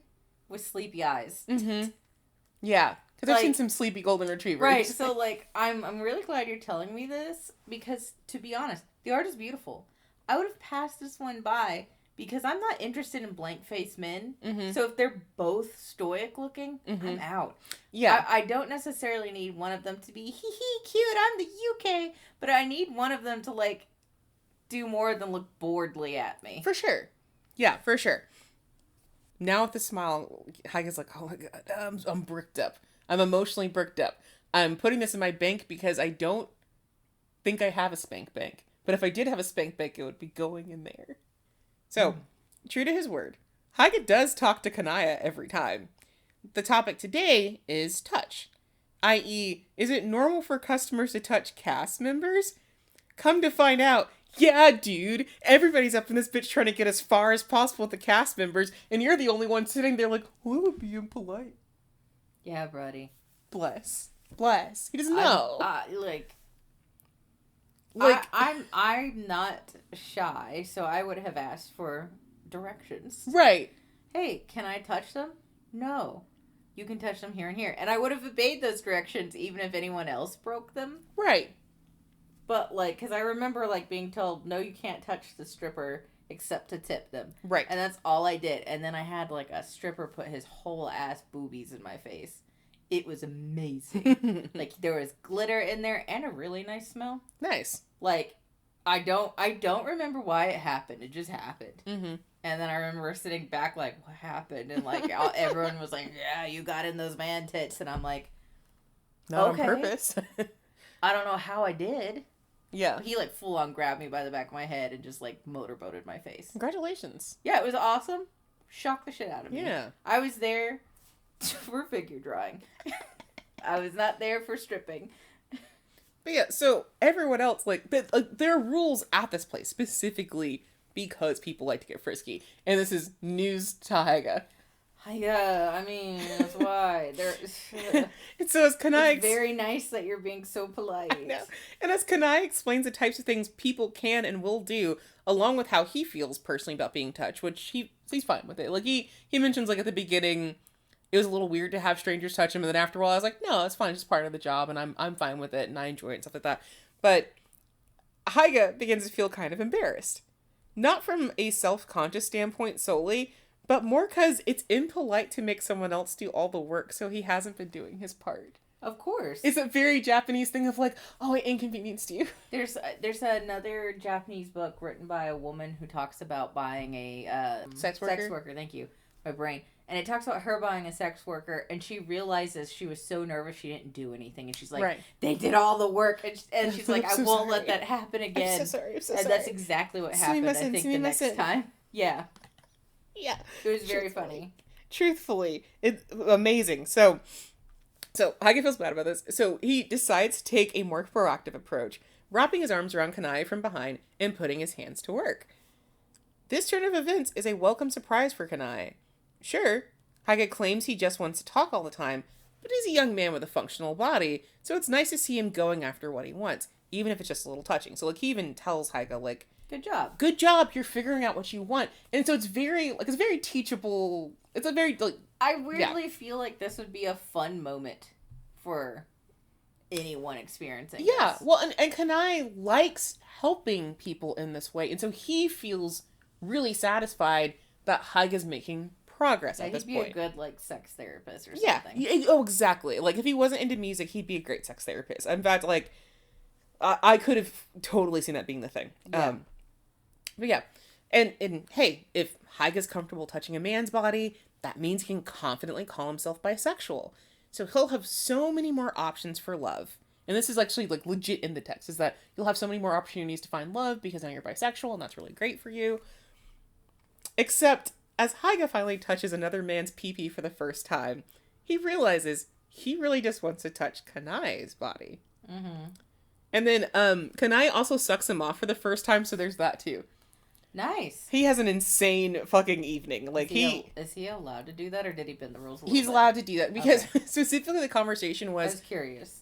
Well, specifically the thing is, like, they're getting hot and heavy. He's like, Kanai's like, well, you can touch my penis. Do you want to give that a try? And so Haiga, like, nervously does it. And Kanai's like, see, it's not as big of a deal as he thought it was. And Haiga's like, no, this is a huge fucking deal to me. This is a huge fucking deal. This is a huge fucking deal to me. I'm just succeeding the huge fucking deal. Yeah, so every part of it is just like, this is a huge fucking deal to me. They're about to, like, possibly, you know, come in hands or whatever. And then Kanae is like, well, hey, where'd you want to come, by the way? Because the menu includes ejaculating in very specific places and in very specific ways. But he's like, but if you want to do this, we can also do this. If you want to throw in an extra, like, $10, we can do X, Y, Z. And so that's why it ends up sucking him off, actually. Mm-hmm, because that costs more? No, so, it's free. Sucking, cool. Sucking him off to completion is free. And so, but, like... Haiga asks, like, well, whatever you want to do is what I'll do. And Kanai's like, yeah, but you're not ready to put fingers in anybody, bud, so maybe next time. It was just very casually like, you're not ready to finger somebody. Next time, kiddo. Oh, wow, so that's what he wanted to do. Yeah, he wanted to get fingered. That's so funny. It's truthfully really funny. Because Kanai's just like, don't worry about it. It's chill, it's fine. So, well, getting head is good. Great, even. Haiga is a bit disparaged at the progress of their physical relationship versus their emotional relationship, because he really just wants to hang out with this senpai and learn more about him. But the brothel, up until now, is really the only way. And so he says this, and I feel like as I'm reading it, I think like the first time I read it, I was like, you don't really want to talk to him that much. But no, he really, really does. He's not joking. If they could just go out to a cafe together, he would be just as pleased to do that. He kind of wants to do first date things with them. Yeah. And again, like, he's still processing, is this a crush or am I just really enamored with somebody? And then also having... it's really sweet of him to be taking this time. Yeah. Because, like, you know, for some people, it would be best if you could take the time to be like, is this just a crush, or is this me realizing something, or is this something more? And I don't think you get that rational thought as a teenager. Yeah. Like, unless you're a weird little freak who at 10 figured out, I'm bi. Let me go ask this old man. Yeah, exactly. But yeah, so he still just really wants to talk to him. But so, because the brothel's the only way, Haiga continues to work his ass off when he's not in class, all in the hopes of saving up to pay for some special one-on-one time. Just as midterms are ending, which is in the summer, because, like, the first semester starts in, like, late winter, early spring, and then it goes to, like, June or July, I think, in Japan, something like that. And then they have a summer break or whatever, but, you know, whatever. So, just as midterms are ending, Haiga finally has enough saved up and enough free time to return to the brothel. But before all that, he decides to dip into the club room, a place he'd all but abandoned after discovering the secret to seeing Kanae. So he was like, music's the best thing ever, Kanae is the coolest person I've ever met, and then he's like, holy shit, I'm having boners, and then forgot about it, and now he's like locked back in. I can't believe you skipped music a little bit. Well, it's a club, and like they don't have a ton of events, and I think they didn't have a ton of events like leading up to that point anyway, so, because he was there a lot before, and then, you know, whatever, so it's not like he missed out on a bunch of anything. But, to his surprise, everyone's buzzing with activity. The president greets him, and then lays down some exciting information. It's time for the annual summer training camp. A 3-day, 3-night trip to a large house with a couple of built-in professional studios. During this time, they are going to break up into teams, led by the seniors, and form jam bands with the goal of perfecting a song to be performed on the last night, another all-night concert. That's cool. Yeah, like, honestly, this is rad as shit. You just get to, like, go there, play music, eat barbecue with your, you know, peers, like, light fireworks, have a good time. They're just probably going to swim for, like, half a day or whatever, and then jam out. So, obviously, this sounds cool as shit. Yeah, that sounds awesome. And Haiga did join this club to make music, so saying yes feels like a no-brainer, until he sees the cost, which is 50,000 yen. So, So, I'm just going to say it's like $500-ish. It's less than that if you do the conversion, but who cares? But, so, let's think about $500. Yeah. That would render him unable to visit Kanae for even longer, and it's already been a month, which is an insane thought to have for someone who's still not 100% sure if he has a crush on somebody. But that's where he's at. The president, unknowingly, puts an end to Haiga's internal crisis, telling him that Kanae will be there too. Something Kanae himself, in the flesh, confirms after a bit of guilting from the other seniors. So he like appears out of nowhere right behind Haiga and is like, what am I doing? Where am I going? And they're like, you gotta come to the training camp. And he's like, yeah, do I have to? It's our last one, man. We gotta go. And he's like, I'll go. I'm glad they guilted him. It's not even really guilting. He was definitely going to go anyway, because it is tradition for the seniors to kind of like see everybody off. And he has the money for it, because more of the seniors would have cash at this point. So he was going to go anyways, but the fact that he's just like, I don't know, maybe I won't. I mean, it's very cute. Very cute of a blank-faced person to pull, because I swear to God, that is how they are. Yeah, and then Kanae looks at Haiga and is like, hey, you're going too, right? Yes. And I was like, yeah, yeah, obviously, Jesus fucking Christ, of course I'm going. Yes, I'm please, going. And then let me show you real quick. Because what do I have in here? That's right. Yeah, we see, this picture is here specifically to show that Haiga is sleepy because he's working so much. Yeah. When he's also doing school really hard. So he's sleepy. And I wanted to show this frame too because these two characters right here are not super important right now. They're in the background. They become more important in the sequel to this. That's cool. And then we get their names and stuff like that. So there's continuity. So I just wanted to show you them now. So like later on, if you're like, oh, who are these guys? They're there the whole time. I like that. And then this is Haiga's little existential crisis of like, oh, why did you go to the brothel if I go to this? But this sounds really fucking cool. And what do I do? And then here out of nowhere is Kanae like, hey. Oh, and I get to see them standing next to each other. So Kanae is shorter than him. So Kanae popped up behind him, and then like they actually get to talking because Kanae and Haiga end up walking together away from the club room. And Kanae like idly mentions that it's too bad since the money for the camp will render Haiga unable to stop by the brothel anytime soon. But he's just met with an earnest grin from Haiga, who's actually more excited to spend time with Kanae in a non-sexual situation. And it's now, as Kanae dotes on his kohai, so he's like chatting with him. He like ends up smoothing down his hair because Haiga has not been sleeping a lot. And so he looks kind of mussed. And so he like puts some hair oil on his hands and smooths down his hair and everything. Cute. So very... Is this when Haiga kind of realizes he got a crush? At this point, this is where Kanae realizes, oh, Haiga's been telling the truth this whole time. He really does just want to talk to me. And gosh, maybe Haiga's beginning to become a bit different somehow in this way that I can't understand. Yeah, it's because he likes me for my personality. And maybe they'll get nasty at the training camp, but who's to say? But who's to say? Who knows? And so that's what I have for you. I'm fine with me being left off there. Because I already have a feeling this is going to go where I want it to go. Because I think you would have, like, come in real different if this doesn't have a happy ending. Oh, yeah. No, You'd be treading real differently for me because I would have gotten so mad. I meant what I said, that I picked this because it was easy, because I already really like it. It's very, very simple. It's very chill. And it's a comfy read for me. So every time I reread it, I act like I'm surprised what's going to happen. I'm just like, ooh, I'm delighted. I'm having such a good time again. This is a very good story. I'm very interested. Yeah, but you now understand why it was hard for me to tell you what happens, because it's very slice of lifey. And the biggest thing I could tell you is like, well, they go to a brothel, and then I'd have to be like, but how do I explain that the brothel is like a job, and it's like super chill, because so often it's not chill, you know? I have actually read tons where it's chill, but like...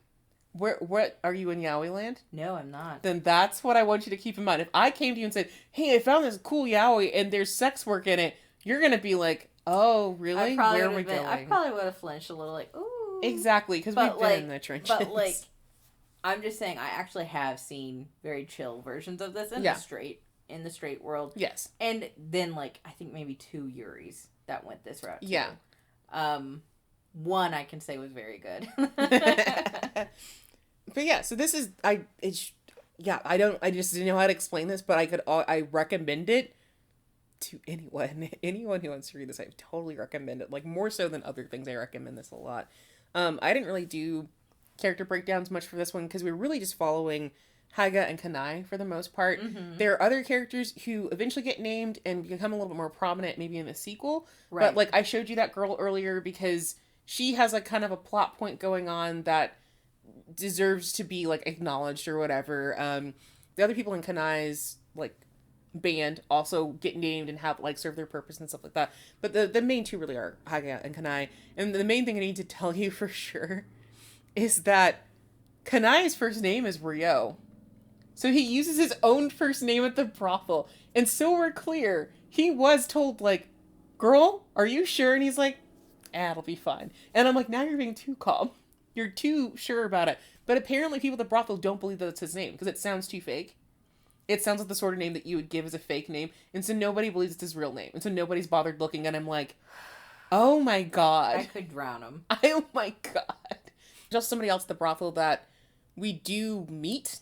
And that Kanae has some sort of relationship with like a, you know, friendship and or like co-worker sort of thing going on or whatever. We do meet him as well. And like you kind of get a weird feeling about him and then it's totally fine. So like every kind of event in here is chiller than it would seem based on the whole time. So, but yeah, so I will get into this little break. I love chill stories that involve sex work. I've seen, I'm happy to say that now I've seen quite a few of them. Yeah. And they're okay. Like, because like back in the day, I didn't realize that I wanted that. Mm-hmm. But you would find the sex work doujinshis or mangas or whatever, and you'd be like, I don't know. I was expecting something, and then it would always go, like, really sour and scar me for life. Yeah. But I realized I just kind of wanted to see people have a good time. Yeah. Because I think, like, as a young person, I wanted my own questions answered, and so you're thinking, well, sex work will answer those because no one else will answer me. Mm-hmm. And they don't. Yeah. So, we're just going to go straight into the breakdown because, honestly, I know what needs to be said. Yeah. I know where I'm going. You know where I'm going. Yeah. Okay, so first I have to preface that this comic was made for me. I already said it earlier, but it's made for me. I could not be hornier at the prospect of two people in the horniest of situations having the most earnest of romances. That couple from Love Actually I mentioned at the top? Perfect. No notes. My favorites. Intimacy before dating? Great. Deep fucking before even knowing that you have feelings? Please and fucking thank you. That's all I can ask for. And this is what you're getting with Pink Heart Jam, in addition to some really chill and positive views on sex work. The sex work is really what got me hooked on this manga, because I've read plenty of yaoi in many different forms, and so often sex work is treated as taboo or hyperdramatic or just completely unrealistically. Yeah. And so I've got to hand it to this comic for keeping it 100. I don't mind the almost like... Because there's another one where it's like, it's my shameful secret, but they still enjoy that job. Mm-hmm. I kind of like that one. I get where that's coming from. Like, those I kind of like, because I've read those, but, like, you get sick that that's all there is. Why isn't there just someone who's just like... Yeah, just do it, bro. Who's modern age thinking. Yeah, and so now that those more modern age thoughts are entering the manga sphere and the mama-sphere, thank goodness. Yes. Because I just want to see someone who's like, yeah, I do this, whatever. Yeah, because Kanae clearly states that he likes his job. He has he had his own reasons for getting into it, and it's legit not a big deal. He can stop anytime, and that does become a plot point in the back half of the comic, like, you know, if I have a boyfriend, will I stop kind of thing. Mm-hmm. But right now, he's just vibing and providing dudes with a good service and having a good time himself. Everybody's having a good time. And, as I mentioned earlier, Haiga's negative feelings about sex work get sidelined almost immediately, and he forms new opinions with little pushback. That is such a delightful surprise and weirdly makes this manga feel cozier. Yeah. Because you don't expect the manga about I met my crush and formed my crush at the brothel, but it's super cozy. Yeah. It really is just like chill times. No, it's really nice to find more sex positive stories out there that sex is just a thing. It's like, it's super nice because like those need to exist because like, what I fear about, like, especially with all this talk of censoring things, what I really fear is going back into the time where you had more people like me who is, like, almost 18 and is terrified of sex because they know nothing of it. Yeah. Like, college was a very big awakening for me because I finally got to ask more about sex with people I was comfortable with in a setting I was comfortable with. It was such a relief to finally ask and, like, okay. And this is, like, not to put any blame on my parents. Like, it's not that, like, my parents weren't like, hey, we'll tell you everything. It's that they were like, hey, we'll tell you everything. And I didn't want that. I was like, no, I just want to ask someone who's not my mom and dad so I don't have to think that y'all have sex. Oh, my God. Like, that's just the truth of it. I wanted someone to talk about it. Yeah. But yeah, this comic I think very well captures that feeling of trying to explore yourself and learn about things, and makes it chill. Like, no, you're not gonna get hurt. You're in the right place at the right time. We're gonna be okay. You will figure things out and learn things about yourself. And it's really one of the reasons why I like Haiga so much, because he is a cool character in his own right, but like he's naive and a little sheltered due to his country upbringing, but he's one, not an idiot, and he's never annoying. It doesn't get stupid how naive he is. He really does not know something, then learns it, and then is like, okay, how do I apply this to the next situation? How do I do this next thing? And so he makes consistent progress over the course of the story as he learns new things about himself and the people around him, adding some like coming of age flavor to this side of his love story. But I also appreciate that like he's very capable when he does know about stuff. So if you ask him about country shit, he will teach you what to do. When they go on the trip, he's like helping everybody haul stuff because he's always hauling liquor bottles. And so he helps everybody haul stuff in. He knows how to cook because he's used to cooking with his grandma. And so he's cooking for everybody. And so he seems super, super capable. And then he's really good on guitar as well. Yeah. And so he has all these capabilities. He just doesn't know about big city living and blowing dudes. And that's really nice because there's always stuff you don't know about. I definitely went to college not knowing I barely knew how my own body worked when I went to college. Yeah. By the time I was a senior, I knew I had had very sex positive jobs. Like in various places, I had learned about sex for my art. I had learned and met a whole new variety of people. I had accepted my sexuality, which I had been quietly hiding for forever. Like, it was very nice. And you need these places to learn that. It's a time for discovery, babe. Yeah. And, like, I think that place can be college. I think it can be online. I think it can be in high school.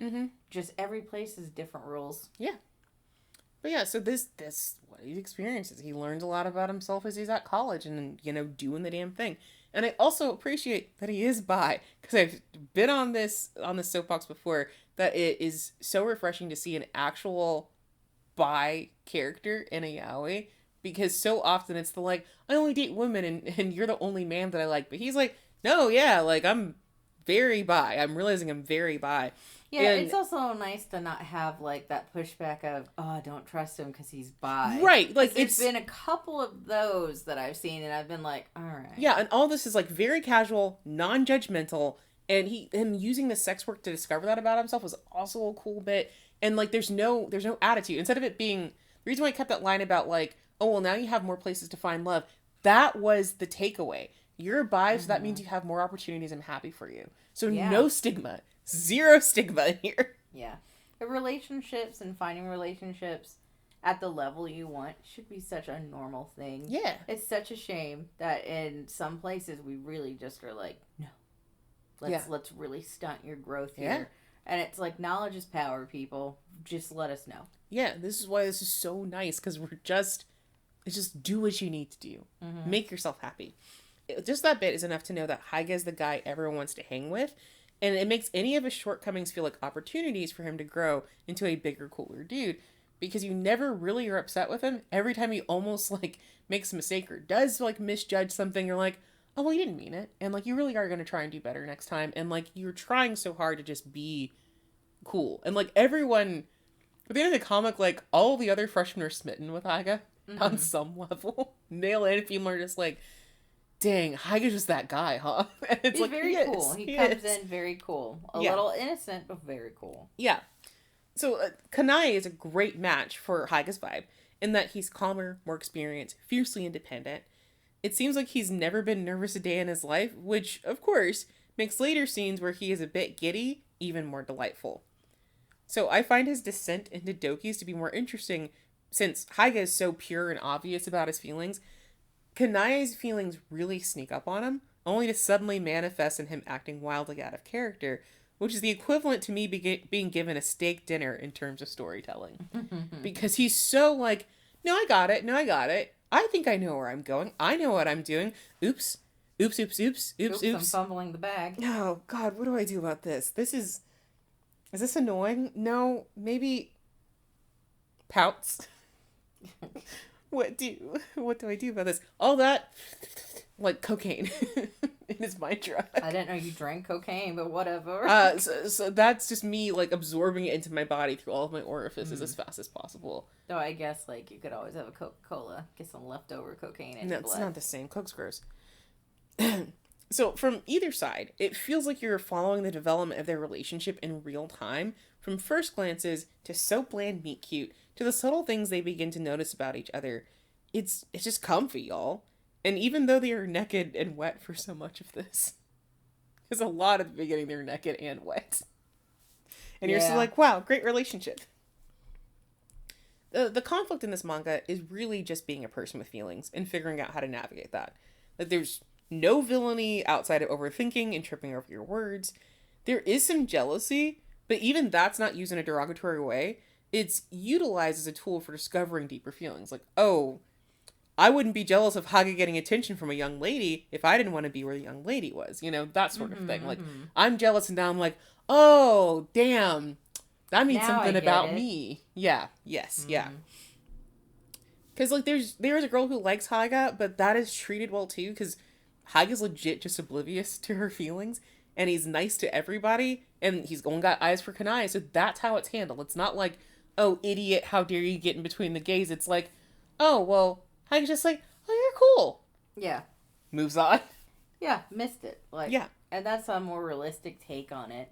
Yeah. No one's trying to interrupt your romance. They just don't know.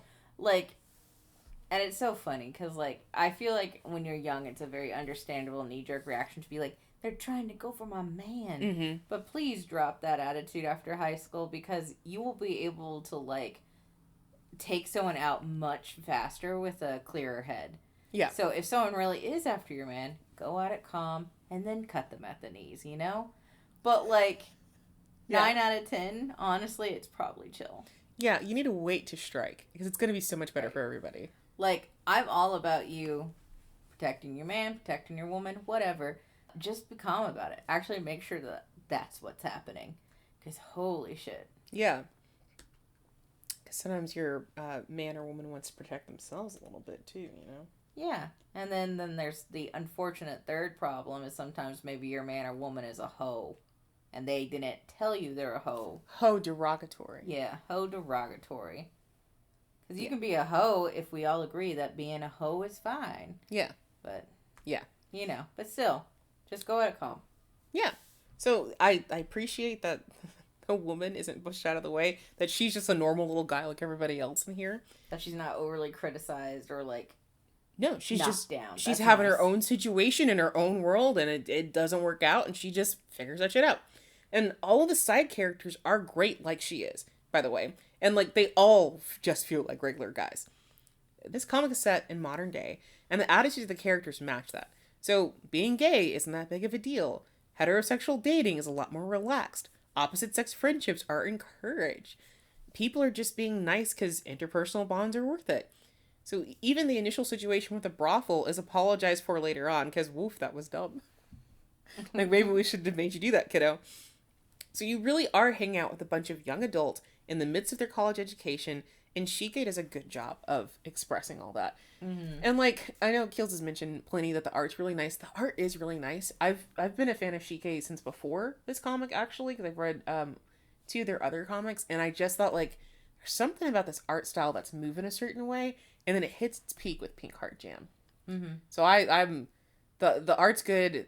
The sex scenes are interesting, because I normally don't see Soapland activities in my yaoi, and so getting to see that, and then she's drawn it really well, is pretty fucking cool, honestly. Yeah, and, like, it's also kind of cool that there's, like, parts about the sex that is unfrenzied, because there's, like, sometimes when in comics the sex is very frenzied, and we get it, it's passionate, that's how it be sometimes, but it's really nice to also see them kind of just, like, there's someone who's guiding you through it and being like, let me show you and, like, teach you. That has a fascinating element. Sometimes you're jorking at peanuts and you're also talking about, like, interpersonal relationships. Yeah. And that's kind of cool. I mean, like, it's, like, what's the saying? It's like, if you can make someone laugh in sex, you know, they're the one. Right. And they're not saying tickle them and make them laugh. They're saying, no, if you're having a good time and you guys are cracking jokes at each other back and forth and laughing, you're in a good place to be. And that's really true. Like, the best people that you can be with are people who you can have sex with and then also talk with during, make jokes, do whatever. Yeah. Yeah. You want to have a good time. The whole point is having a good time. Oh, yeah. Whatever that means for you. Yeah. If the sex is good, but they're not talking to you, might not be a great relationship as a whole. Yeah. Whole. Thank you. You get one whole sticker. I get one whole sticker. And I do know that music doesn't come up that much in the front half, but once the training camp arc begins, music does play a huge role in the rest of this comic. The boys bond over it. It's related to both their majors, like I was saying earlier, and it's how they communicate some of their feelings, and is a catalyst for multiple relationship milestones. In the sequel as well, this is how they have some milestones, is through music. And really, you can look at their relationship as two musicians trying to write a song. Haiga and Kanae switch off, each writing a piece of the melody, and then the other countering it, their own experiences helping to flesh out the accompaniment. And at times, they harmonize. But every note represents a part of a conversation as they slowly create a beautiful piece of music together. Nice. And the fucking nasty is also part of the songwriting process, so there's that. That's like the crescendo or whatever. Yeah, they fuck nasty a lot in this. Thank God. I didn't ask for it, and I still got it. I also learned about finger condoms. I love seeing in this comic. Finger condoms. It was the first time seeing finger condoms utilized a lot, and I was like, oh, they're so 3008, and we in America are so 2000 and late. I've seen a couple now, and I've been, like, having a great time. Y'all are I love seeing so it. smart. They're so smart. Of course you're going to finger somebody have finger condoms. Whatever. So, if you want to have a chill, smutty, and charming time, Pink Heart Jam is for you. You can buy it at your local bookstore or request it at your library. It contains smut, sex work, dumb bisexual energy, homework, and friendly heterosexuals. Though truly, honestly, there's not really anything to warn about. This one is like super chill. Very like nice. I don't think there's anything that's typically objectionable that comes up in here. If it weren't for the gratuitous sex, you could let a teenager read this. If it weren't for the nasty brothel stuff, you could let a young person read. And I mean, honestly, true, like, I was reading out in 6th grade. I'm not going to tell if you won't. But if you did want something chill and you are a teen listening to this, don't tell me. Don't ever tell me. Never let me know. But if you are, this is a really chill one to read. Enjoy it. We would like to pretend that everyone is 18 years old listening to this podcast. Lie to me. Please lie to us. Like, I don't know if you can ban anyone from a podcast. I can't. If there was a way, we'd have to do it. Yeah, I can't in the way that I have it set up, so please fucking lie to me, okay? Thank you. Yeah. So, what is your whole rating? Okay, so it has a minus whole from, like, the cringe, right? Yeah. So, 10 out of 10. No, honestly, I would honestly probably truthfully give this an 11. And, like, it's technically got 2 strikes for me. Mm-hmm. I really don't like bland-faced looking male leads. Mm-hmm. And they're really bland-faced. Like, Kanae. Kanae is super bland-faced, but so is Haiga, Mm-hmm. essentially. He does kind of light up, but he still does have that sleepy-eyed look. Mm-hmm. And I just, like, I don't know if I just have an issue with stoic people. I don't like the flat-eyed, calm face for both of them. Mm-hmm. I want someone to have, like, different expressions. And so I would have probably skipped out on this. Mm-hmm. Like, it's just, like, it's really drawn well, but I probably would have been like, it really distracts me. Like, if you are talking to me about something and I think you need to be making a facial expression, and the person is not making a facial expression, you've lost me. Mm-hmm. So, because you've told me such a great review of it, I am now like, oh, I could push past it. Oh, yeah, that's great. But then also, like, there was the cringe moment. Haiga is a bit cringe. It is totally appropriate for him being a freshman and everything. But he is a bit cringe. That would normally also get a strike. But again, I think they're balancing, like, the cringe with teachable moments. Mm-hmm. Because teaching makes cringe disappear. Yep. Honestly, it does. So, technically, this would have been a 12. But taking those 2 negatives off, it's a 10. So this is one of the more higher rated ones. Yeah, okay, how do I put this? The site that I normally archive my reading list on is Manga Updates, which if you're not using it, like, please, it's a great resource. I it's rare that I see a comic that's so highly rated and all the reviews for it are like 10 out of 10, banger, the best thing of my life. When I found out that Lemon liked this comic, I was like, oh my god, same hat. And we both got like really excited about it. And then we're like, do you know what the sequel? And we're like, oh my god, the sequel. So like this, it's hard to describe this one. I hope I got y'all interested in it because it really is, it's a classic. I don't know. It's going on my Yaoi shelf in the place of honor because I don't know, dude. I think it's great. It hits a lot of buttons for me, but it really is just so well written and such a cozy read that yeah. So yeah. I guess this is what we're buying with my Barnes & Noble gift card is Pink Heart Jam. So I can read it and then you can read it. I would love to. Hell yeah. Like, buy what you want, but if you get it, I'd say it's a good purchase. I'm gonna get it. I fucking love it. So if you want more from Shikke, you can find her on Twitter at _SHIKKE or on Bluesky at SHIKKE.bluesky.social.com, whatever. Yeah. You can also read the sequel to Pink Heart Jam, Pink Heart Jam Beat, which continues on from this story, also at your local bookstore. Because they have book 1 out right now. They'll be releasing book 2, I think, sometime next year, maybe. Mm-hmm. They're trying to push Shikke's work out as quickly as possible now, which is kind of fucking sick. So as soon as it basically drops in book format in Japan, they're going to translate it, move it over here instead of having the normal waiting period. Mm-hmm. So look out for that. I already read book 1 of Pink Heart Jam Beat, and it gives you so much more details about both their lives. You meet Kanae's brother because he's got an older brother. Cool. You get to learn more about Haiga because Haiga's a senior at that point. They're living together. It's really, really cool. I really enjoyed. Do we get a different couple or is it the same couple? So the same couple, just older. Nice. Yeah. So you continue that like chill feeling of like, okay, here's how they're navigating as they become older adults and enter the workforce, and so it's super nice. I really like it. Yeah. You can also buy Ichika Bachika or Fukutsu no Zono from a shop as well, because those are 2 of her other books that are also out. And then if you like Shikke's art and vibe, I do recommend both of these because I like these 2. Not as strong as Pink Heart Jam, but I thought these 2 comics were good as well. So, you want more Hole? You can find us on Tumblr and Bluesky at Hole-Chat. If you want the fastest updates, Bluesky is best because sometimes I forget to update the Tumblr, girl, and I don't know what I'm doing. Mm-hmm. Have an inquiry or something more private and serious? Stick it in our inbox at hole.chat.69@gmail.com. Comments are crazy appreciated. Our DMs are open for some ungodly reason, so we'd really love to hear from you. Like, legitimately, every time I get a comment, I'm like, that's so cool. I'm glad that they like that part, or I'm glad that they, somebody's talking to me. I really want to hear from you. I'm not going to get upset. Keelz isn't going to get upset. We'll actually be excited to, like, hear stuff. Like, please, like, let us know. Yes, send me more pictures of your cats. Also, yeah, free cat inbox. You can do whatever. If you have a cat to send, please send a cat. That would be awesome. Your literal cat. Your cat statue. Your cat stuffed animal. Those. No X-rated cats. Yeah, no pussy, but cat's fine. Yeah, please. Neko's all that. Fine. Please. If your dad's listening, we'd also really love to hear from your dad. So. Does he like us? Share this with him. Yeah, if he likes us, tell him that we'd like to hear from him too. Or anyone else you can please tell them about us as well. That would be great. Yeah. And also, I don't... Does your friend's dad think we sound alike? Because I've heard that from some people, that they can't tell us apart. Yeah, whatever you want to do. Which I find surprising. I think we sound different. Yeah, it's whatever. Don't get married, kids. You'll start sounding like your partner.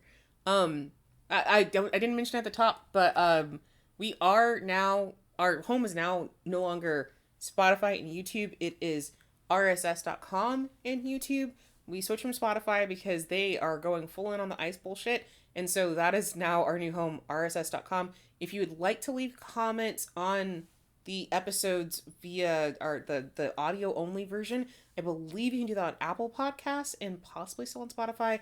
I don't know. This is all new. This is the first episode I think I'm releasing this way. So that is the choice. That's why we switched over. You can still listen to us via Spotify if you want to. It will post to Spotify as well.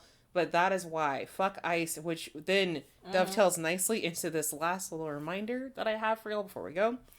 We will have links in the description for ways to get involved in anti-ICE movements across the country. We're for sure focusing a lot on Minneapolis and Minnesota right now because ICE is still boots on the ground, but we will continue to have a different link that you can access in the description for any of our videos and stuff like that. You can donate money or time to keeping people housed, paying for legal fees, paying for supplies, whatever. Just do what you can or pass the info on to the next person, and Yahweh Jesus will smile down upon you. Hell yeah. So, that's all we have for this week. We'll see y'all in Uri month. Thank you guys so much for listening, and tighten up. Tighten up.